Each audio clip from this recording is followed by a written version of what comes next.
Podcast. The views and opinions expressed by guests on the podcast are their own and do not necessarily reflect the views of Two Cops One Donut, its host, or affiliates. The podcast is intended for entertainment and informational purposes only. We do not endorse any guests' opinions or actions discussed during the show. Any content provided by guests is of their own volition, and listeners are encouraged to form their own opinions. Furthermore, some content is graphic and has harsh language. Viewer discretion advised and is intended for mature audiences. Two Cops One Donut and its host do not accept any liability for statements or actions taken by guests. Thank you for listening.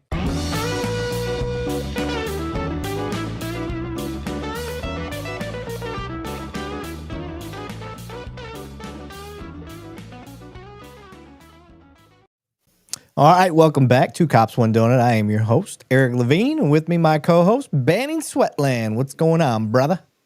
Oh, another day, another dollar, brother. It's been a great start of the week. Yep, for everybody over there in the I was just about to say, I don't know if our guest is showing up, but he's on. Yeah, what's up, guys? And everybody was wondering, is our special guest going to be here? We got him, San Joaquin. What's up, brother? How you doing, man? Good to talk to you guys. You're looking crispy. What kind of camera are you running over there? It's just my iPhone, as a matter of fact. Yeah. That's why. Well, iPhones have good cameras. But I do have some lighting that I use, you know. There you go. Like it always. It's all about the lighting. That's picture. Yeah. Hell yeah. Well, okay, guys, we were nervous. I was very nervous. Were you able to join your YouTube channel? I wasn't, but I will be like taking clips, and I'll be showing folks so they can watch later on and stuff like that. Okay. My assistant's off today. Yeah, my assistant's off today, and she does all the technical stuff, man. And I know how to press go live, and No worries. Yeah, we was hoping because like Bannon, he's got his LinkedIn channel on here. He's got like 30,000 followers on LinkedIn, that's huge. On LinkedIn. Yeah, and so yeah, we usually try to combine that. I think Matt's going to be joining us a little late. Matt Thornton, he's an SRO, a school resource officer in the Chicagoland area, and he's running a little late today, so he said he'll be on, and he's got like 500,000 followers on his YouTube channel, so trying to get that. But first and foremost, brother, it's kind of weird how we met each other.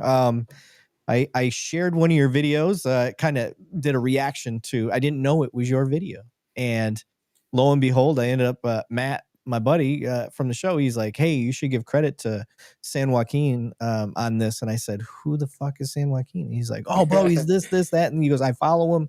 He does really good stuff, and started bragging you up. And I goes, well, fuck, why don't I ask him to come be on the show if you know him? And he's like, I don't know him like that. He's like, but yeah, you could ask him, see what he says. I was like, fuck yeah, let's go. So I really appreciate you. You've been so cool the whole time. You're like, yeah, that's, you reached out on Instagram and all that. So really appreciate that. Yeah, we appreciate it very much. Yeah. My audience is a very perplexing mix. You got quite a few first responders.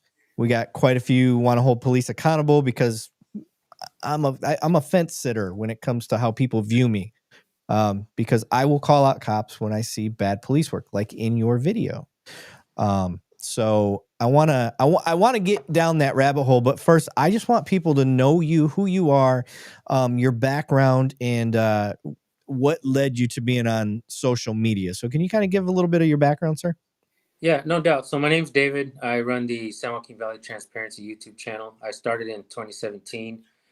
I kind of started off, I don't want to lie. I kind of started off as an asshole with the camera, and I started seeing some videos, and I really didn't like seeing myself like that. So I started to change it up and just start asking questions and open up dialogue. And I started asking cops, one particular question, and that was if they knew the First Amendment of the Constitution. Not very many of them knew it, or actually none of them knew it.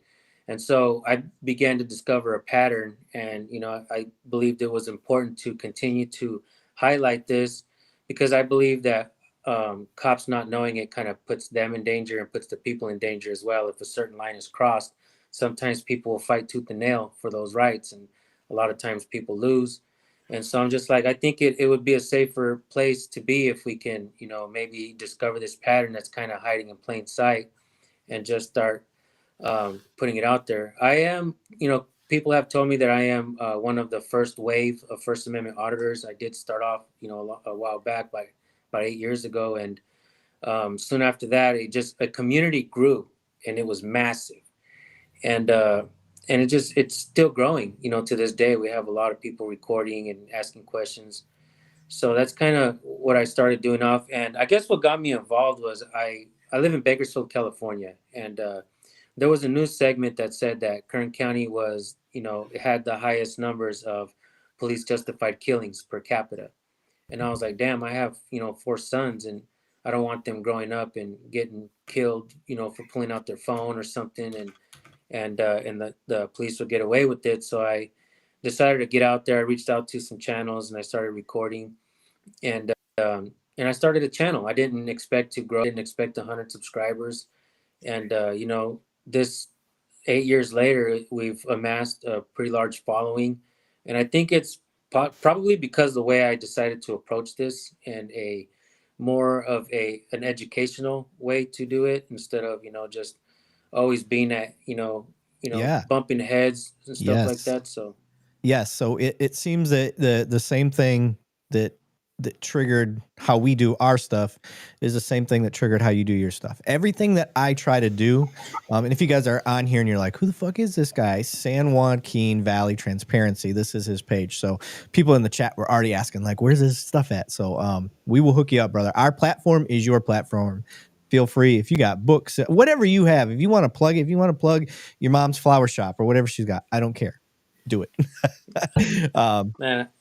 Yeah, but cool. The thing that we were trying to figure out was there's a problem on both sides. There's a problem on the police side and there's a problem on the civilian side. And you are a great example of seeing that problem, because firsthand that citizens try to use police as pawns to come out to deal with you because emotionally they don't like what you're doing. And they aren't educated enough to know that that's your First Amendment right to do what you're doing in a public place. So we're like, it's not going to do me any good to sit here and try to preach to certain people. So I'm not going to try to preach. I'm just going to tell you how I understand the law and in the education that I have behind it to try to prove a point. And then we'll have that discussion. Come to the table. We may not agree at the end of it, but just know that I'm trying to help on both sides the best way that I can, because I'm still an active cop. So for your audiences listening, yes, I am still an active cop. And that's what makes doing what I do so risky. And I have to be very measured in what I do. I can only do and say so much without putting my own career at risk. But damn it, one of us needed to come to the table and start talking about that stuff. Well, in doing that, that's where I found my buddy Banning here, who was a recently retired deputy. But he's got 20 plus years in law enforcement. Matt, the other guy that's on, he's got 20 something plus years in law enforcement. He's about to retire. Our guy behind the scenes right now, Alan, who's running all of our stuff, that little guy right there, he's waving. He's recently stepped out of law enforcement. We've got a rookie. He's only got like 5 years on, if that. I think he's got 3 years or 4 years. Trey Mosley, he's out in California as a cop. So we got a rookie perspective, and we're all on the same mission to try to use kind of just what you said, education, and talk about that stuff. And I'll give you an example. The next Monday, the show that I'm doing at my academy, we put on an ego class for recruits to understand. Because like that guy that you dealt with in your video, which we're going to show it here soon, ego took over. He didn't know. That was the thing. And when we don't know where to go next with our next steps, we can either own that and go, you know what, I need to get some more clarification. I'm sorry. Let me step back and just make sure that I'm right. And that's what I wish cops would do. Just step back. Hey, you know what? I'm not sure what my play is here. I'm going to go get some clarification from somebody that knows. If every cop did that, I think a lot of our interactions would be just fine. Let me get clarification because I don't know what I'm doing right now. Cops will not do that. They do not like to own up that they don't know what the fuck they're doing. And that is where we get that ego problem. And so we're going to do a live and we're going to teach the ego class that we're teaching these recruits on here. And now it's a tool. Now we're not hoarding that information. Now it's a tool. If you San Joaquin, run into somebody, a cop like that, and you're like, you know what, dude, you need some fucking training because obviously you don't know the laws. Here's a video for you to go from one of your own people. You don't have to listen to me. Go listen to one of your own people while they teach you where you're fucking up right now. So, yeah, brother, I like that mission. I gotta say this, man. It's kind of cool. There's a community that came about, First Amendment auditing community. But there's also what some would call a frauditor community. Some folks don't like what we do, but I gotta say, obviously I know who Matt Thornton is. I think everybody in the community does as well. We watch a lot of his videos and his clips, and he says a lot of things, regarding this type of stuff. And it seems like a community is growing from this as well, that's actually positive towards what we're doing. Now I get it, we do a lot of stupid stuff in this community and what we do as well, but at the same time, a lot of us do have good intentions, in what we're doing, the work, and to educate people, and it's kind of cool to see you guys talking about this stuff, sharing our videos as well.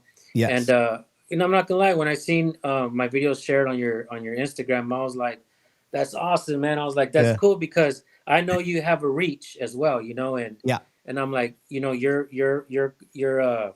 supporters are gonna see this as well, and they're gonna say, wow, this cop is obviously wrong, and what you're saying was true, and it was mind blowing, and it was really cool and really nice to see. So definitely thank you on that. Yeah. East Loss Audit said, your police academy has failed you. They don't teach you how to respect the public. I don't really know that it's a police academy's job to teach people how to respect each other.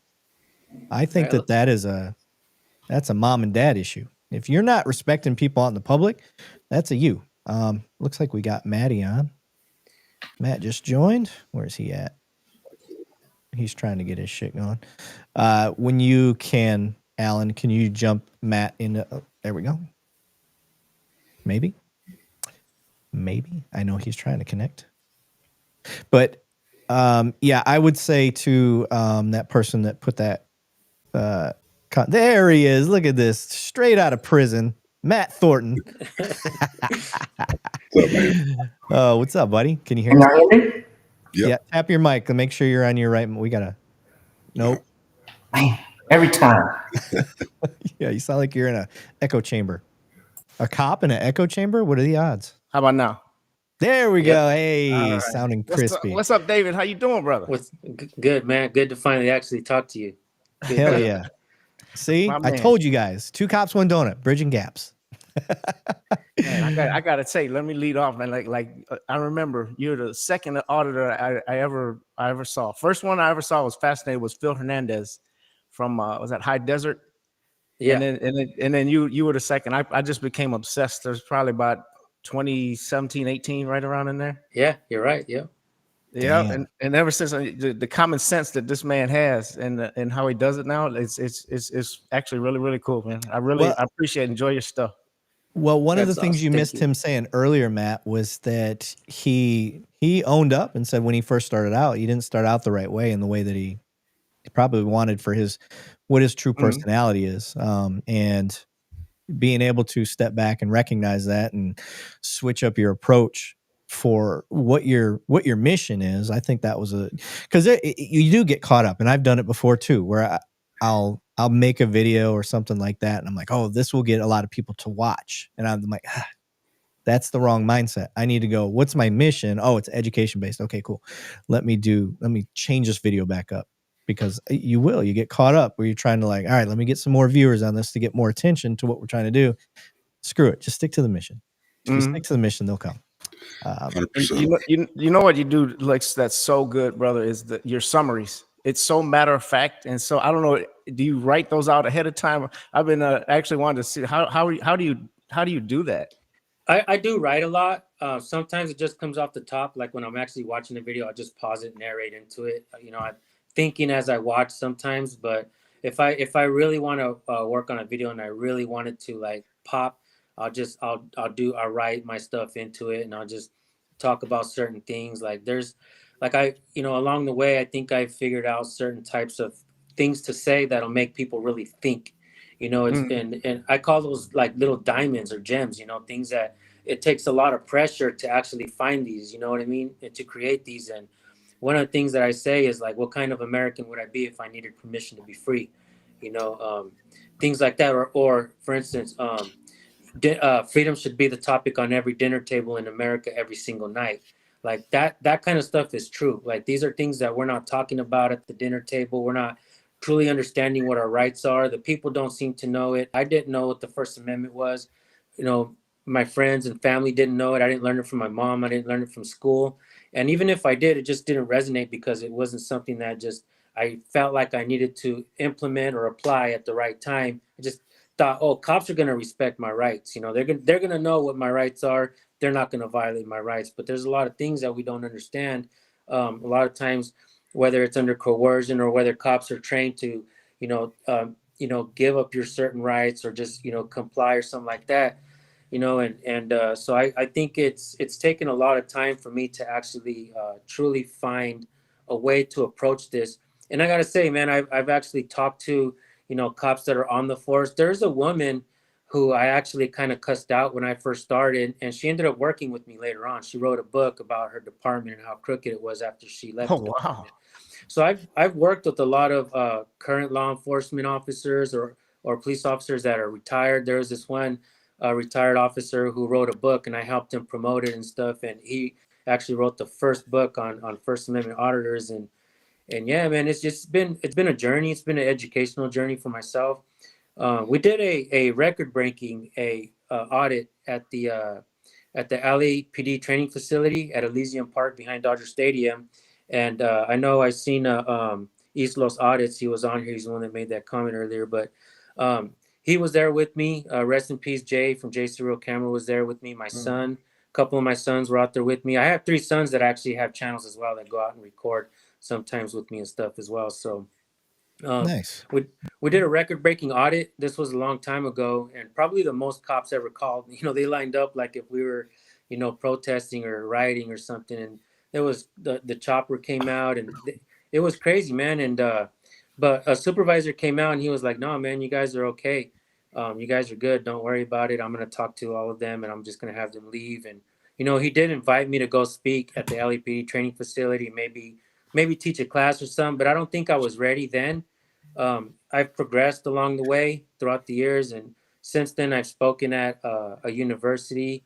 I've also been invited to like David Nino Rodriguez's podcast, and his whole podcast, his whole support base is Back to Blue. And I was like, damn, like I'm gonna get killed over there.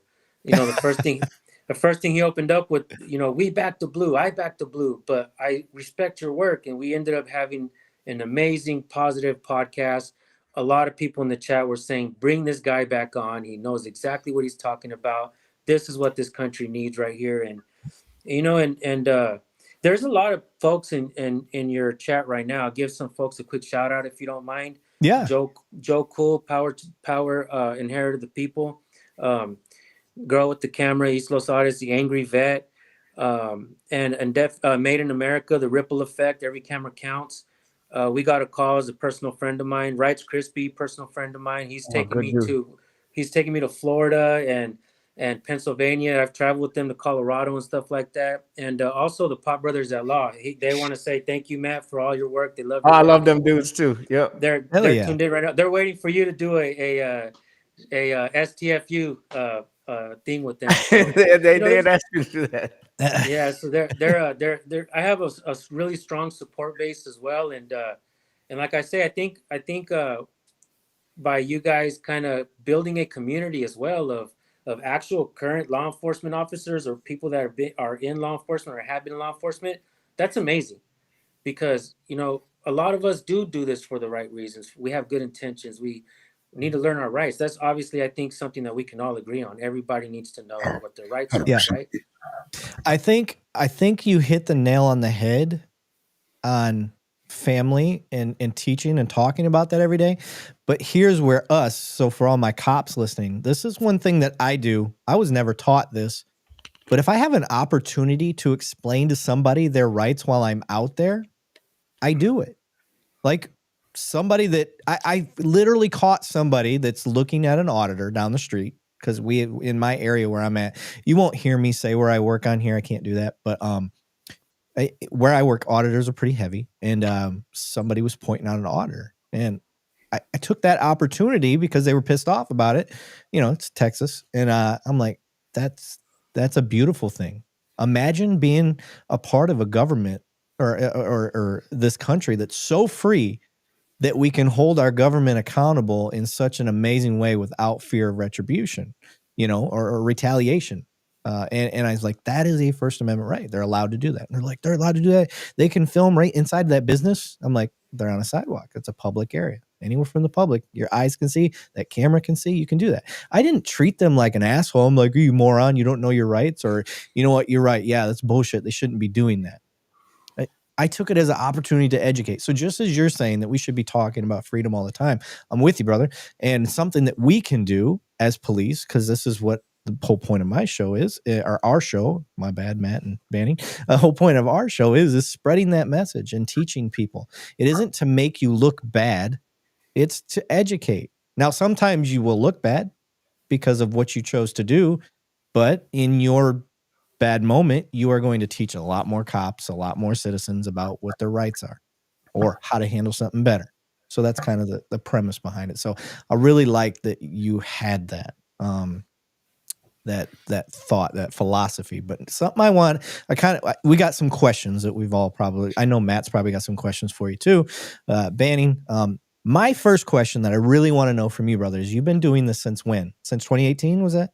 2017. 2017. Okay, so from September. 2017 to now, have you seen a change in policing and how they handle auditors? Has it gotten better? Has it gotten worse? Has there been no effect? That's a great question. You know, obviously, when I started, I felt like we were going to build such a big community that that it's going to be nationwide and everybody's going to know their rights, and we're going to create that nationwide change that needs to be done. I don't know if we have really yet. I will say this though, locally, there are a lot of police officers that would see me arrive on scene, and immediately it was like bump heads.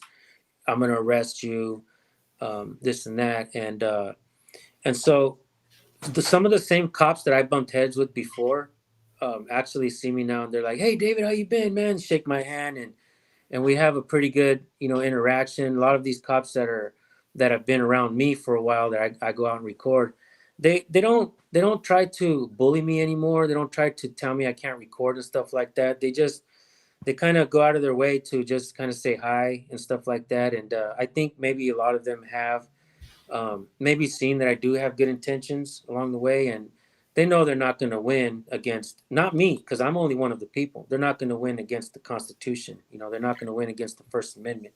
And it's just a losing battle. We try to go against it, and it's a losing battle. And but yeah, I mean, I don't know if we've seen it on a grand scale, other than there are a lot of channels. I mean, look at what you guys are doing now. That's change. That's amazing. Look at what a lot of people are doing now, and that's kind of, I believe it's a great path. Leaving politics out of this, of what we do. I think this community allows anybody to kind of get involved. Man, woman, red, blue, left, right, straight, gay, black, white. It doesn't matter. Everybody can be involved because it's something that pretty much kind of brings everybody in. And I've never really seen anything before where people are really trying to learn their rights, from anywhere. And this is going on from sea to shining sea, everywhere in between. Now we have channels and support in the UK, Australia, Canada, and other places as well. This whole topic of freedom is just a beautiful thing, man. I think, like I said, we can all agree that we all need to know our rights and have freedom, especially in this country, right? Yep, so. I agree. I think that the youth these days, they've had it so easy, so cake, that they don't give a shit about their freedom until that shit's about to be taken away. And it takes, I hate to say, God, the gray in my beard's going to be showing here, but us older people, we gotta get it through to them before it's too late, because they'll start to lose it. Now, one of the things that we really like about what this live stream brings, And what would you like me to call me? Do you want me to call you San Joaquin? Do you want me to call you David? What do you want me to call you? David's fine. San Joaquin's fine. David, everybody calls me both. So. Oh, okay. I didn't want to be rude, but one of the things that I love is people get to ask you questions from the audience, and we love giving them the chance to do that. So, Twitchy Skitch said, San Joaquin, do you feel that the local scanner chasers are having a positive or negative impact on BPD behavior and the public perception of policing in Bakersfield? That's a great question. I actually bumped heads with some of those guys when they first started, because I was obviously doing what I do. I think some of them had the wrong idea about me. They would have kind of cussed me out and say bad things about me on their live streams and stuff like that. There was one guy, TW Lives, local guy, who just didn't like me, and they were kind of making threats that they're gonna, knock me out when they see me and stuff like that. So one day I seen him. I ended up fighting one of those guys, man, on the streets. What? And he's a bigger dude, man. I was like, let's get it. Bam, bam, bam. Cops are right there. They didn't do nothing about it. Nobody pressed charges. But I will say that even Travis West, TW Lives, even the streamers, a lot of them have reached out to me, and now they look at me in a different way. They're like, you were right, man. These cops actually try to violate our rights when we're out there. And so these guys were always like, thank you, officer. Thank you for what you do. Every chance they got. And I'm just like, all right, that's fine. But they already get paid. They already, they get paid to do a job. I'm not, if they do a good job, they don't violate my rights. I'll be like, hey, man, you guys have a good day. See you guys next time, whatever. They do the same with me. The cops, they give me fist bumps and everything. So, but, these guys that were the streamer channels, I think, I guess the question was, are they making an impact locally? I think so, but even them, man, even though those guys are, police supporters, Back to Blue, those guys have had their rights violated by these cops as well. And so, I mean, What does that tell you?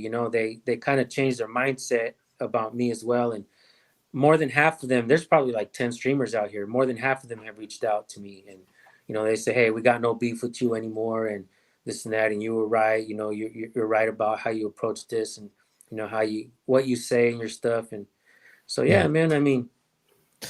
All right, Banning, I'm gonna open the floor to you, brother.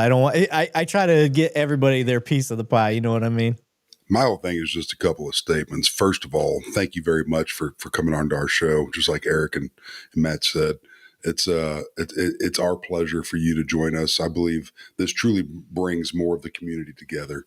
I was a cop for 21 years, and I wake up every day with an inbox full. I'm a LinkedIn guy.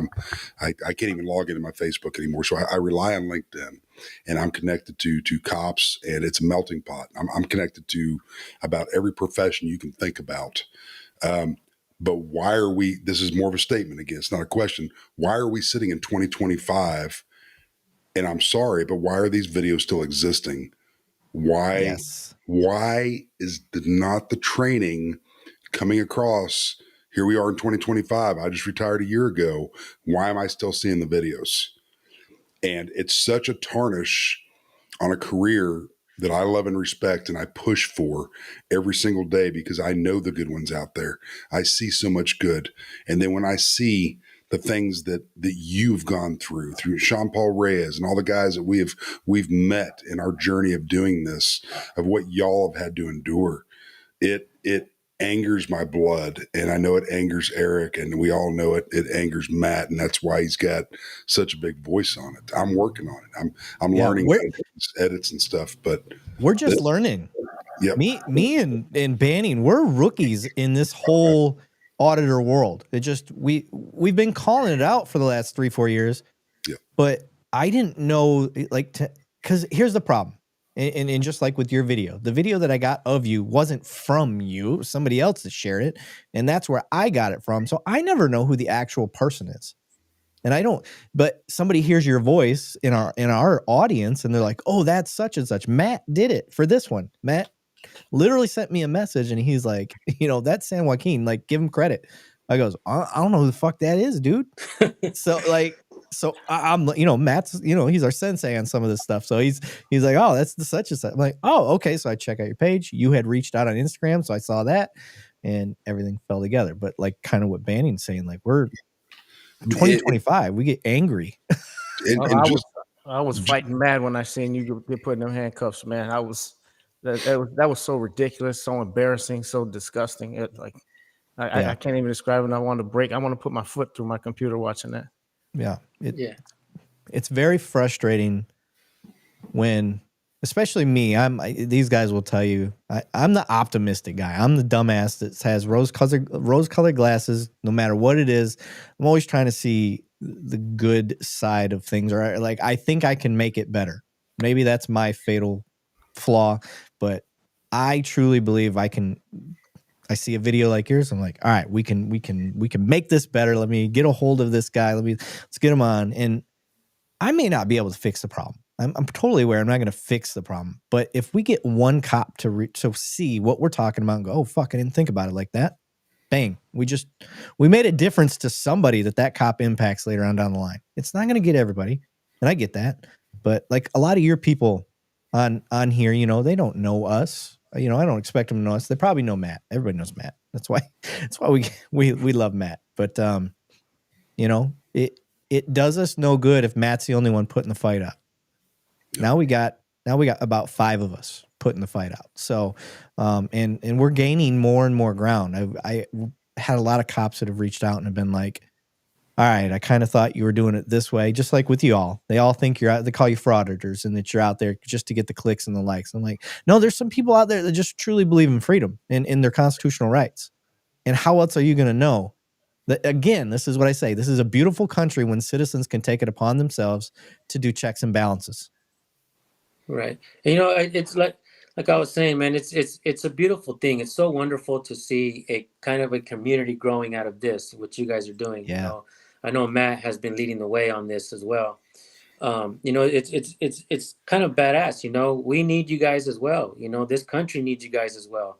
And it takes kind of everybody trying to understand what is right. The difference between right and wrong, and just having checks and balances, and just us knowing what our rights are. Because I had a judge once tell me, if you don't know your rights, you don't have any rights.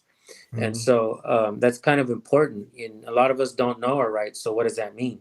If we don't know our rights, we just don't have any rights. We're going out there in this world without even knowing what our rights are. And that's, I say it in my channel, like, parents shouldn't be letting their kids go to Starbucks, the football, baseball games, the theaters, all these places without them knowing what their rights are. Almost putting them in a dangerous position. I've also learned as well that police officers teach their kids not to talk to cops. I mean, what does that tell you? I've had plenty cops that I speak to, that don't have channels, that are either current cops or retired. And they give me a lot of tips and a lot of things, their training and stuff like that. Shout out to Abaya Israel from We the People University, former cop, and just an amazing man, and I've spoken to him a lot. He wrote a book and I read it, and like one day it was that powerful, that book was. And through my work, through my channel, 7 different police chiefs have been forced out of their position, a mayor, a city attorney. The most recent one was from Arvin, California, and this guy was a bad dude. He had been fired, arrested, charged, and convicted for stealing $17,000 from a Palos Verdes Estates Police Department here in California. He becomes a reserve officer in Maricopa, California, and they're impounding everybody's cars, and they're getting a kickback from the tow truck company. A federal grand jury report comes out, and the grand jury report comes out and ends up disbanding that small department. Well, he wipes his hands clean and he comes to Arvin, California, which is a nearby town, and he kind of weasels his way up to the top. When he was fired, his name was Alex Gazarian, but all of a sudden he becomes chief of police in Arvin, and he's using Alex Gazalpur. Well, he was trying to sweep his record under the rug, and this guy was like a bowling ball. There was a lot of public officials that were not really aligning themselves with what he was doing there. And so a lot of them ended up getting fired. And so a lot of them were reaching out to me as well. They started telling me, you gotta do some research on this guy, go ask him some questions. And so I did. I went out there and I was like, you mind if I get your name and badge number? He's like, Alex Gazalpur, I'm the chief of Arvin. And I was like, well, I have some reports that you used to be Alex Gazarian. Is it true that you used to use a different name? He says, well, my name has always been Alex Gazarian Gazalpur. So then I began to make videos and let the people of Arvin know who he was. One of the different things that we do, apart from mainstream media, they don't, when they tell news stories and stuff like that, they don't really put where to make your complaints or where to redress your grievances, right? Which is in the First Amendment. Right. We put email addresses, we put Facebook links, we put phone numbers. And so the people know where to call. And our videos go viral sometimes. So they'll get call after call after call. Oh, and it's like smart. the pressure is on them. So I kind of learned how to use the court of public opinion early on. And that's why I think we were able to get rid of 7 different police chiefs that were bad, including Alex. Arvin, California is some of the best work and the proudest work that I've ever done, only because we were able to present these videos and what they were doing. Got rid of the city attorney over there, a couple other public officials, got rid of the chief of police. Now it seems like things are falling into place. The mayor seems like a really good person. She does community work. They go out and they pick up trash together. They're keeping the city clean. And it's just kind of amazing to see what. And let me just say this: I could not have done it myself in Arvin. And I think that's a massive lesson to be learned. I could not have done it myself. Maybe some of the public officials that were in there could not have done it themselves without me or without the community. The community couldn't have done it themselves. It almost took like a collaborative effort of myself, them, the private investigator who had saved all of this information because they were trying to scrub Alex's record and sweep it under the rug, and they kept all of that. So it seemed like it took a lot of people to actually come together, go to the city council meetings, put the pressure on, make these videos, have them call, and to actually create the change that we got to see in Arvin. So maybe we're not making a change on a grand scale like the entire country is changing right now. Maybe not yet. Maybe we don't see it yet. But I was able to help create some change here locally. And it's totally mind-blowing. Like I said, it's a massive lesson to be learned. And I also want to give a shout out to a local Instagram page called Kern County Activities. Now check this out. You guys might like this. I believe every community needs a Kern County Activities page. What do? They don't go out and record like I do, but they sure do share a lot of my stuff that I put out. But they also share everything that's going on in the community. If there's a car accident, fatal or not, everybody in the community will start sending them photos. There's a traffic stop over here. There's a border patrol is pulling people over here, conducting traffic stops. There's all kinds of stuff that they put. Everybody just sends them everything, whether it's fights or bar fights, and they've got a sense of humor as well, man. They're really funny. So if you really think about it, all the law enforcement agencies in town follow them. We got the California Highway Patrol. What do they call again? Kern County Activities on Instagram. I'll send you the link later. So they have Bakersfield Police Department. They have all the news agencies follow them. So what does that tell you? A lot of people, myself included, the police department and all the news agencies, they get a lot of their news from this they're actually kind of big, from this Instagram account. And it's because everybody's just taking pictures around the county and just sending them everything. And so they're constantly posting. I think they got like 3 or 4 people working on them 24 hours a day so that they can continue to post nonstop. And they got merch and everything. And those guys always give me a shout out. And it's kind of important because you know what's happening in your town and almost in real time, which is insane. And that's how I was able to go out and cover news stories and do a lot of stuff like that recently. Instagram will connect you locally with a lot of local people, while YouTube will kind of spread you out everywhere, Yeah. I want to address one thing that was said in the comments. They said that us on the panel look bored with your story. No, this is just my face. I'm sorry. I don't know. I can't be bored with what this man's saying. 2, I run everything. So while he's talking, I'm pulling things up and doing that. The only 2 that get to sit there and look pretty are the bald guy and the bearded guy, the big ginger bearded guy. So I apologize if I look bored, but sir, I promise you I am being very attentive. That's the furthest thing from the truth. Yeah, we wouldn't be doing this if that was the case. But I want to address what you just talked about, looking up stuff in real time. Please don't let me forget that. Alan in the background, don't let me forget that. But I want, is that it? Kern County activities?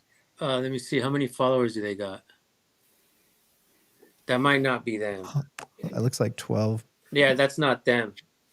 Okay. That might be their backup account, but okay. I will send you their link later on. And Holy I think shit. All right, let me hold on real quick. Nobody ever really does this many memberships. I just want to give a shout out to the Angry Vet. He just gifted 50 memberships. Holy shit, brother. Thank you very much. Listen, if you guys, I've seen a bunch of donations going to Matt's page. I've seen donations going to my page. If San Joaquin had put his page on here, I'm sure he'd be getting the same thing. But thank you, everybody. The money that you are putting towards the show goes directly into the show. It doesn't go in anybody's pockets. We're not out here driving Corvettes, I promise you.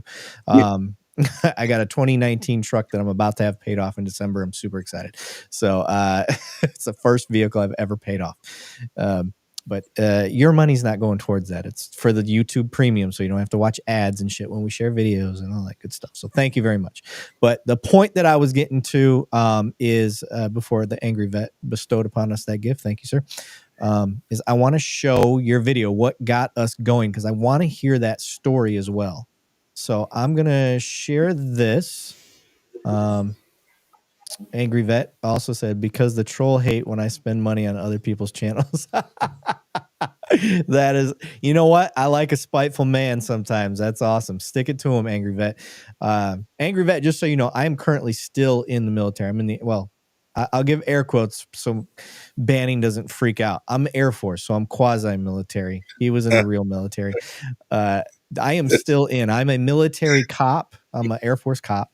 And I'm a municipal cop. That's where two cops, one donut comes from. When I first started by myself, I am the two cops. So that's where the name came from. Not two girls, one cup, despite the rumors. I remember that guy that was obsessed with that for so long.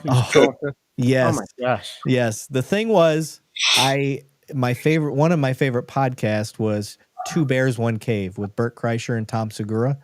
And I really liked their podcast. So I just kind of made my name off of theirs. So anyway, let's get to this video.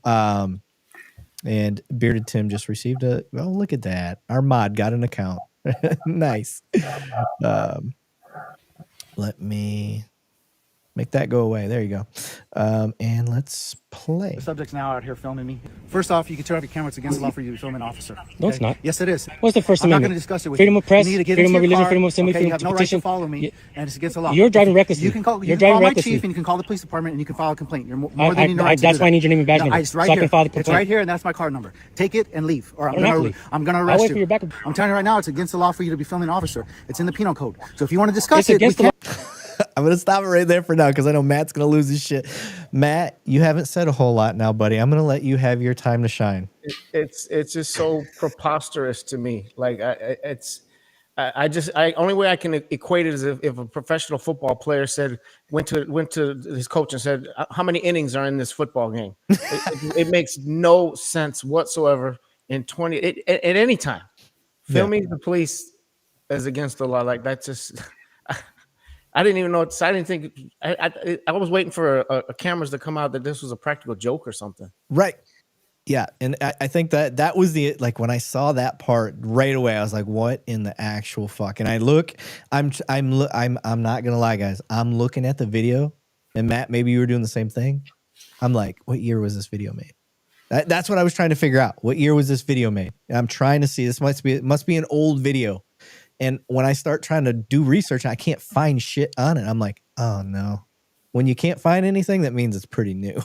Somebody said it to me. I just recognized Dave's voice right away. I'm like, okay. Yeah. See, yeah. Again, that's the advantage you have. Me and Banning being rookies over here. We're trying to figure that stuff out. So, unreal. So I wanna play until I start to commentate, and then we'll cut it. But then I want you to tell the story, if that's cool with you. Yeah, if you can. Yeah, we'll do. All right, let's keep playing. and I'll take you and I'll book supervisor out you. here. I don't need to. Call supervisor out here. Okay, you need to leave because you have no right to follow me. Let me get your badge number real quick. I just told you what it is, and there's my car number. Here's my name. You got it on camera. Calvillo? So go ahead and get in your car and leave. Is there any reason why you're speeding down the road? I just told you. Because you're so speeding. Stop filming me, or like I said, I'm gonna place you in handcuffs and place you under arrest, and everything you do after that in front of your daughter is gonna be on you. So it's your choice. Why are you shaking like that? Are you on drugs? Is that why you're driving recklessly the way you are? Holy shitballs, it's 2025 and we're still dealing with... All right. Let me stop sharing. And there we go. Make sure. So All right. Tell the story, brother. I have the full clip on my Instagram. I don't know if you want to pull that up because... Oh, do you? Okay. Yeah. And it actually shows from when I actually walk up, and try to get his name and badge number up until the rest. Because I actually cut a lot of that out. I tried to turn it into a quick video. But it's maybe like 1 or 2 minutes long. And then my daughter's actually recording from the car, and she actually records him after he puts me in cuffs and walks me to the car.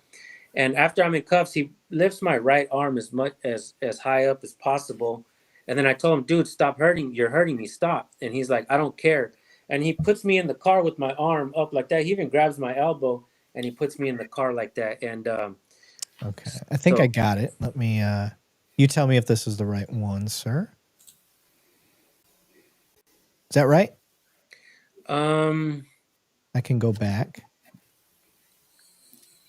It's gonna be that one right there. The very first one? No, the one next to that, right there. It's gonna be that one. Okay. Okay, yeah, that's it.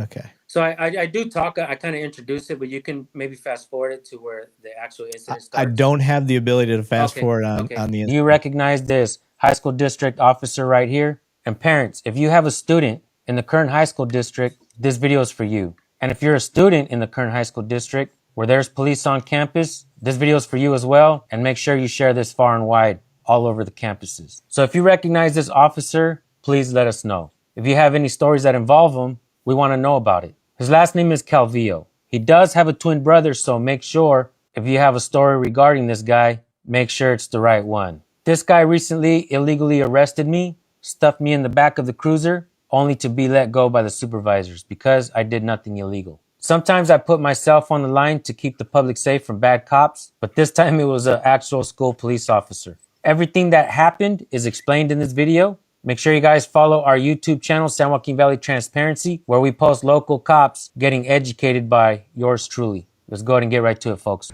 First off, you can turn off your camera. It's against the law for you to film an officer. No, it's not. Yes, it is. You can call the police department and you can file a complaint. You're more than in the right to do That's that. why I need your name and badge number. It's right so here. I can file the complaint. It's right here, and that's my card number. Take it and leave, or I'm gonna arrest I'll wait you. for your backup to No, come. you don't need to. I don't need no backup. I'm telling you right now, it's against the law for you to be filming an officer. It's in the penal code. So if you want to discuss it, we can. And I'll take you and I'll book you. Out here. I don't need to. Call a supervisor. Okay, because you're speeding. Stop filming me, or like I said, I'm gonna place you in handcuffs and place you under arrest. So it's your choice. Why are you shaking like that? Are you on drugs? Is that why you're driving recklessly the way you are?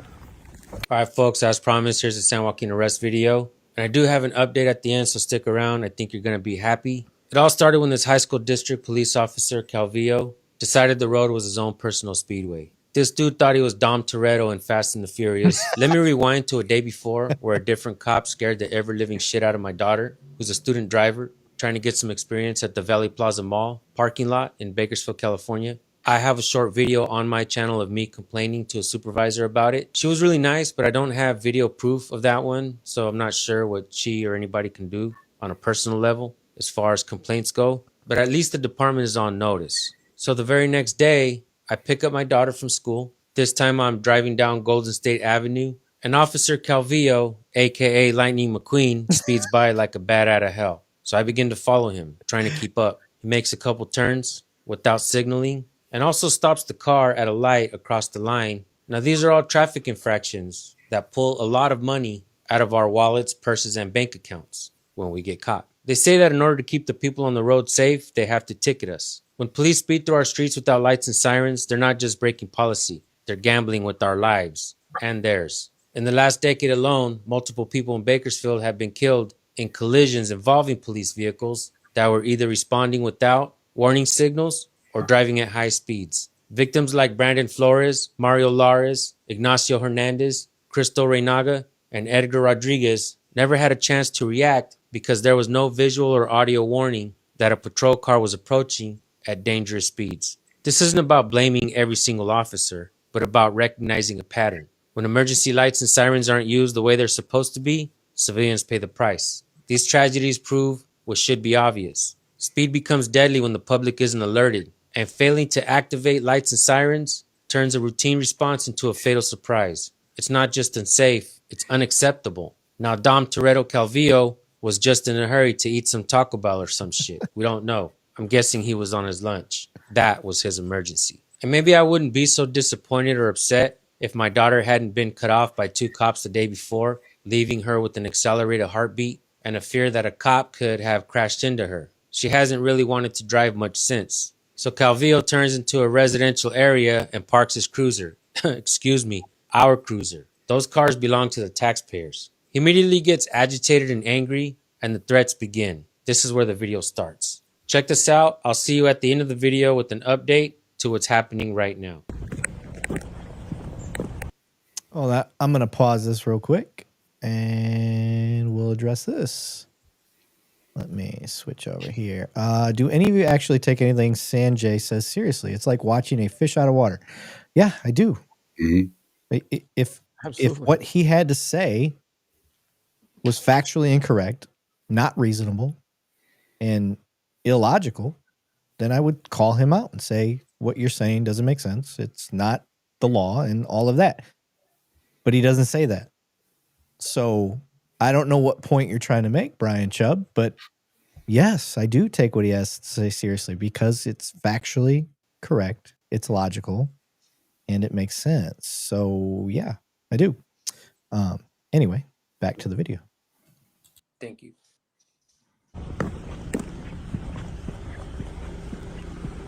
Five 224.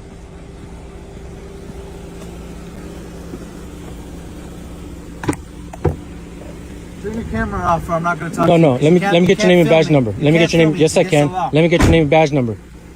I already got your car. I already got your car number. I need to ask you why you're speeding down the road. District 15. Why you're speeding down the road, driving recklessly. I'm going to be 10-6, follow to my B-boy. Copy 8, Louis, Doris, near your next door. Why are you driving recklessly? Creepy. What's your name and badge number? 10-4, you said that that's a vehicle following you to your residence? Affirmative. The subject's now out here filming me. If you can start District 2. First off, you can turn off your camera. It's against the law for you to film an officer. No, it's not. Yes, it is. And What's I'm the First filming you Amendment? right now. What's the First I'm Amendment? not going to discuss it with freedom you. of press, You need to get freedom into of your religion, car. freedom of assembly, Okay, freedom you have to no right petition. to follow me, and it's against the law. You're driving recklessly. You can call my chief, and you can call the police department, and you can file a complaint. You're more than in the right to do That's why I need your name and badge number. It's right so here. I can file the complaint. It's right here, and that's my card number. Take it and leave, or I'm gonna arrest I'll wait you. for your backup to No, come. you don't need to. I don't need no backup. I'm telling you right now, it's against the law for you to be filming an officer. It's in the penal code. So if you want to discuss it, we can. And I'll take you and I'll book you. Out here. I don't need to. Call supervisor out here. Okay, you need to leave because you have no right to follow me and film. Let me get your badge number real quick. I just told you what it is, and there's my car number. Here's my name. You got it on camera. Calvillo? So go ahead and get in your car and leave. Is there any reason why you're speeding down the road? I just told you. Do you know what the speed limit is on the freeway? Yeah, I do. Okay, so the reason why you were speeding, because I know my speedometer was at 75. Do you know what yours 70. is? You're going 75. That's what my speedometer I was going is. to speed limit. No. So do you know the speed limit on the freeway then? Yeah, I do. Okay, what is it? I know the speed limit. What is it? I'm not the one being questioned here. You are. No, you're I can speeding. question you all you want. Because you're speeding. Stop filming me, or like I said, I'm gonna place you in handcuffs and place you under arrest, and everything you do after that in front of your daughter is gonna be on you. So it's your choice. Why are you shaking like that? Are you on drugs? Is that why you're driving recklessly the way you are? Stop, man. I haven't done anything illegal. Let's get the car and go. I just told you you are.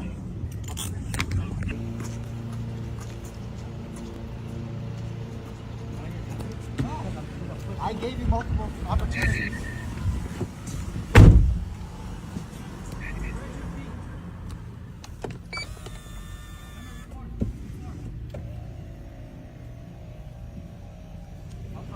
Yes, you have. I told you to stop recording me, and I gave you my name and my car, and I told you what you can do to file a report.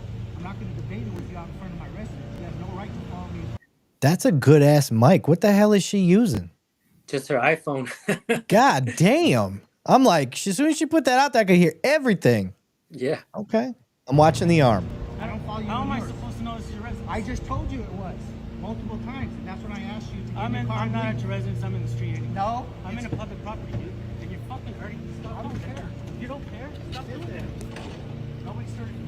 All right, folks, so here's the update. I spoke to the chief and the lieutenant yesterday, and I want to say that they treated me with the utmost respect and told me the matter is being taken seriously and it's now under investigation. They couldn't give me any more information, but I have spoken to some parents that have kids at the school where Calvillo works, and he hasn't been back on campus since the incident. I'm guessing this means he's either suspended or on leave, more than likely until the investigation gets done. I actually hope that he doesn't come back because I believe he could be putting kids in danger. So after he did what he did to me, I went to the urgent care to check the damage in my shoulder, my wrists, and my ulna bone. One of the nurses said that she knew the cop. She said that him and his twin brother are extremely aggressive. That's when I decided to make sure that all the parents knew the dangers their kids face. Now, we can't go convicting his brother, right? Because he's not the one that was speeding and put me in cuffs. But here's a couple things that I want to point out. Dom Toretto Calvillo didn't want to identify by badge number, only saying, "You have my name," which makes me wonder. If I would have filed a complaint against his brother, it more than likely would have been thrown out. That's concerning to me. In my opinion, he was doing his best to circumvent justice by not identifying properly. In the video, you'll hear him confess to going 75 miles an hour. The speed limit on Golden State Avenue is 65 miles an hour. And that road can be extremely dangerous. There have been several folks that have crashed on that road, and some of those crashes have been deadly. That's the kind of road that you don't want to speed on. You can easily go over the side, as many have before. I also want to point out that he stopped my First Amendment right to record by telling me it was illegal to record and then threatened to arrest me. Then he made good on his threat. Now check this out. When a police officer in California stops you from recording in public, they can violate two major constitutional protections at the same time. First, it's classic First Amendment prior restraint, because courts across the country, from Glick to Cuniff to Turner v. Driver, shout out to Batusai, to ACLU versus Alvarez, have repeatedly held that the public has a clearly established right to record police. Second, when that unlawful restriction comes wrapped in threats, intimidation, or physical force, it becomes a Bain Act violation under California Civil Code, Section 52.1. Because the officer is using coercion to interfere with the constitutional right. So when a cop says, "Turn the camera off or I'll arrest you," blocks your lens, pushes you back further than necessary, or uses their authority to intimidate you into not recording, that's both unconstitutional, prior restraint, and a Bain Act violation. The law is crystal clear here. Now let's talk about how aggressive he was. He put me in handcuffs. The left one was extremely tight. Then he pulled my right arm up my back after I was already in cuffs. You can see my legs shake a little bit from the pain. There was no adjusting myself for a comfortable position. He was pushing me against the car, holding my right hand as far up as he could against my back. And yes, folks, I'm still feeling pain from it. Luckily, the x-rays came back and it's just a sprain. I was not resisting in any way while in cuffs. There was absolutely no reason to treat me the way he did. This guy wanted to hurt me. He wanted to make me pay for holding him accountable. And if you look closely, you can see him shove me in the back of the cruiser, still holding my right hand up, putting pressure on my wrists from the handcuffs. Yeah, that's I've always been trained to hold on to the cuffs or the elbow. I hate the elbow hold personally because I feel like you can lose control of them. But I've always been trained to hold the cuffs. I don't know. Did you guys ever get trained to hold on to the wrist and chicken wing them once they're cuffed? No. I just have on top. First and foremost, let him sit down because he wasn't pulling away or doing anything. Just let him sit down. Yeah, like there has to be help. Yeah, there has to be some sort of indicator, or he's tensing up, he's trying to pull away, something to start manhandling. When they're compliant, and here's the thing, he knows who the fuck you are, right? I guess he didn't know who I was, and I didn't know who he was either. Okay. I spoke to a private investigator the other day, and he asked me certain questions like, did you ever know of him? Did you know his name? Did you know where he lived? Had you ever been in his house before? I'm like, none of that, dude. Okay. I just wanted his name and badge number so I could file a complaint. It could have been easy. I would have been gone. Right. So let me give you a pro tip. Don't film in the street, because a lot of cities have city ordinances about being in a roadway, blocking traffic, and that's how they can get you. California law just changed to where jaywalking doesn't exist no more. unless you're actually blocking traffic. So, but yeah, so traffic has to be coming. Right. Okay. So that's the caveat. See, in Texas where I'm at, it doesn't matter if you're blocking the roadway. That's a caveat. They can get you on that one. So I always tell our community, I'm like, look, you can film. Don't do it from the road. I'm not going to bust you on it, but somebody else might. Go over the sidewalk. You're good to go all day. So yeah, just looking out for you. But if it's good to go out there in Cali, then do your thing. But yeah, and that's the thing, is it's state to state. But yeah, I do see what you're saying. He definitely had your he was chicken winging you, basically. So I don't know another way to call it. Looked like he was chicken winging you. But Matt, I'm gonna let you go first, buddy. What do you got? I'm David. Where do you think this punishment should end? I mean, the guys, it's blatant violation of your constitutional rights under color law. When are we going to start seeing like serious punishment, not suspensions? Or what are your thoughts on that? I mean, I don't know. Look, here's one thing. I don't believe that we need to pay for more training, to train police officers on the First Amendment, the Bill of Rights, and the Constitution. In reality, I think hiring cops without even knowing it is kind of like hiring a lifeguard who doesn't know how to swim, or a mechanic who doesn't know how to fix a car. It's like we don't even have to throw any more money at this training. Make them know it before they even apply for the job. At least come with some kind of knowledge. Take a quiz on it. Yeah. And I think if we do that, I think we will start to create some change. I don't know. I really don't know, man. I mean, as far as this personal incident with this officer, it would blow your minds. Okay, the people that have reached out to me. I'm talking about people that have worked alongside him, parents. This guy has a troubled past. Not all officers are like this guy. You know what I mean?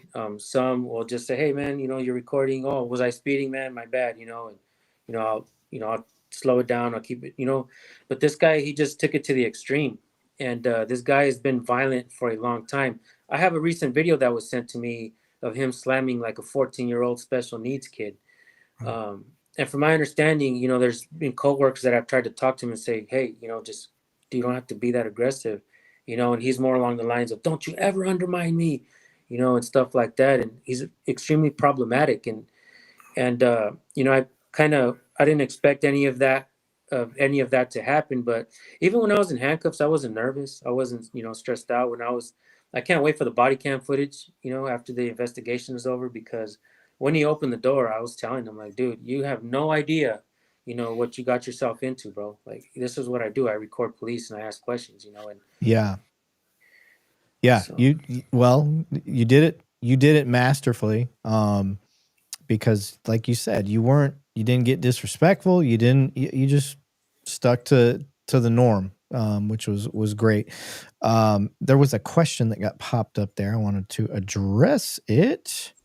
It was East Los Audits said, is there a policy saying we must sit on the floor when being detained by law enforcement?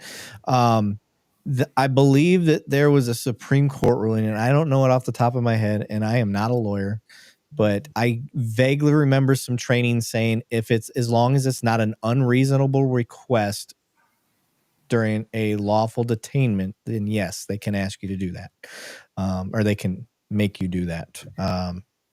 So it's one of those things like, what do you want to argue and why you want to argue it? You know what I mean? If somebody asks you to sit down while they're getting 3 more people out of your vehicle, that makes sense. You guys, one of the things I love about you, San Joaquin, is like one of the things that I ask everybody when we first start having conversations where they're really critical about police. I got to know, do you think police are necessary? And you and I had talked about that before. You're like, they absolutely are necessary. So that's a great question. And, I speak to the who is who of government and police accountability. There's a friend of mine, his name's Jason Bassler. He's the original police to police guy. For years, he's had millions of followers on Twitter, on Facebook. This guy is amazing. All right. And I've been on his podcast before. And he also runs a website called the Free Thought Project. This guy makes you think outside the box. You know, this guy makes you question your own, you know, your own, how do I say it, your own approach to all of this. A lot of channels like James Freeman, they've all, you know, they all say, I love Jason. He's a big mind. He's a great Freeman. mind. And Jason Basser has invited me to his home. He's been to my home several times. Just an amazing guy to talk to, right? And your question, do we need cops? So there is a thing called statism versus voluntarism, right? I've been on the fence because, you know, I'm still kind of a statist where, you know, I think to myself, well, we need cops because I don't want to pay. I mean, I don't want to go out and catch bank robbers, murderers, and killers. Maybe I'm not trained for that. Maybe I just have kids that I don't want to risk my life to do that or something. You know, we need cops to do a certain specific job, right? To catch real bad guys, because there's obviously real bad guys out there. But so that puts me in the category of being a statist. Somebody of a voluntarist mind thinks to themselves like, well, we the people can do this job. We can build roads. We can do all this. We don't need government. We don't need cops telling us what to do. But I'm still at the mindset of more along the lines of a statist. But that's kind of hard as well because when you are a statist and you pay your taxes and you pay cops to do this job, you also got to pay for them to do other things as well. You know, traffic stops. You know, there is that argument. You know, should we be paying or should we be getting tickets for victimless crimes? I know you guys have heard that before. So there's like this massive argument, you know, pulling forces on both sides of where are we at and where do we need to be. Like I said, I've been on the fence for a long time, but I'm still of the mindset as we still need cops to do certain jobs. So yeah, I still am of the mindset that we do need cops. You know, I'm not anti-police. I never was. And it's kind of difficult. That's a very, very tough question when you throw all of that into that. And that's why I asked Jason Basser one day. We're sitting at my kitchen table and we were talking, and I was like, I have a question, bro. I was like, what would a voluntarist society look like? And because it just doesn't make any sense to me, right? We're going to have militias go out and take care of certain things. He says, let me point you in the direction of a man. And every time I think about this, I forget his name. Dale Jones, Dale something, right? He was the guy who he kind of started going famous on like TikTok and Instagram where people would point guns at him and he would just take them away, point it back and stuff like that. Like he would just make a turn real quick and point it back. And then people started making memes of this guy where they would wake up in heaven. You know, it's shit's funny, but he said that guy, I don't know if it's Dale Jones or something like that. When I find the guy, I'll send him to you. But apparently in the Detroit area, there was a police department who was being paid to patrol a certain town, a certain neighborhood, but they weren't doing it. They were just hanging out on the outskirts, you know, and they were just never there. So that department was disbanded. Well, to this very day, that guy led, he's actually a real badass, right? People are making fun of this guy, but he's actually a real badass. He created a community where they're going out to stop crime, where they go out and if they see like a teenage girl walking down the road, they'll walk her home. You know, they'll make sure she gets home safe. Like they do things in their communities to truly help the community. And I'm like, damn, well, that's pretty powerful, you know? So I think about that. I think about, you know, government being a statist, and do we need government for certain things? I also think of government as contracts. Like what contracts do we have with the government? We pay taxes. We go to the DMV. We pay for our driver's license. Other than that, you know, government really shouldn't be involved in our daily activities and stuff like that. Like one of the things we tell cops when we're out there is, you have no authority over me unless I break the law. You know, so you have no power. I do have an issue with the news agencies calling them the authorities, because who do cops have authorities of? Until you break the law, I am my authority, right? I have the authority to do and say as I wish, as I please, as long as I'm not, you know, violating somebody else or doing something illegal. So, I mean, that question kind of entails a lot. you know, but I am still, I guess I could have just answered it with, yeah, we still need cops, but yeah, man, I like a detailed, I like a well thought out answer, man. You know, I think you did well. And the reason I asked that question is because if they come to the table and like, no, we don't need police. Well, you're so far extreme one way. We're never going to come to the table and have a real conversation. So, Banning, Matt, has that been your experience when you get somebody that's like, no, we don't need police at all? Like, that's a hard view to reach. It's a hard view to have any common ground on. So you need to arrest and chase out the bad ones. Yeah. Agreed. And there's one quick thing that I do want to address, because I was an academy instructor. So, I'm of the mindset we can never, like, more training on everything. So when we were talking about, training on the Constitution, it's not that I think you need to pour more money into training on the Constitution, but it definitely needs to be in the academy. But I do like your idea of it being a screening process for hiring, because also one of the things that I want cops to have is a grappling background. I think cops need to have a mandatory 2 years of grappling, because in grappling training, one, you get humbled. You learn real quick that you are not the big dog. And if you never had your ass kicked, that's about the safest way you can learn how to die multiple ways. And it really shows you where you're at in the world. And just like boxing, for some reason, T-Rex Arms over there likes to box. So stay close. Yeah, stay close. He's a body shot guy. You don't want to get hit by Matt's body shots. But boxing, well, I took boxing up as well. And, you know, Tyson said it best. Everybody's got a plan until they got punched in the face or whatever was hit in the mouth. But I think that needs to be a prerequisite, because getting the badge, getting the uniform does present a level of arrogance and cockiness that I think you need for the job. But at the same time, that can't be where your arrogance and cockiness comes from. It can't come from the uniform. It's got to come from confidence in training and knowing you know what you're doing. I think that's where that arrogance and cockiness comes from. Matt, Banning, you guys got anything on the subject there? I think one thing that we seriously lack is prioritization in all of our training in the academy. And I'm going to use a kind of an analogy. I'm a man of God, so everything that I believe in that is in my heart and has anything to do with my actions, it revolves around Jesus. So everything comes back to him, and what I do, how I act, the rules that I follow. I think that should transfer right over to the policing world. Everything is about the Constitution.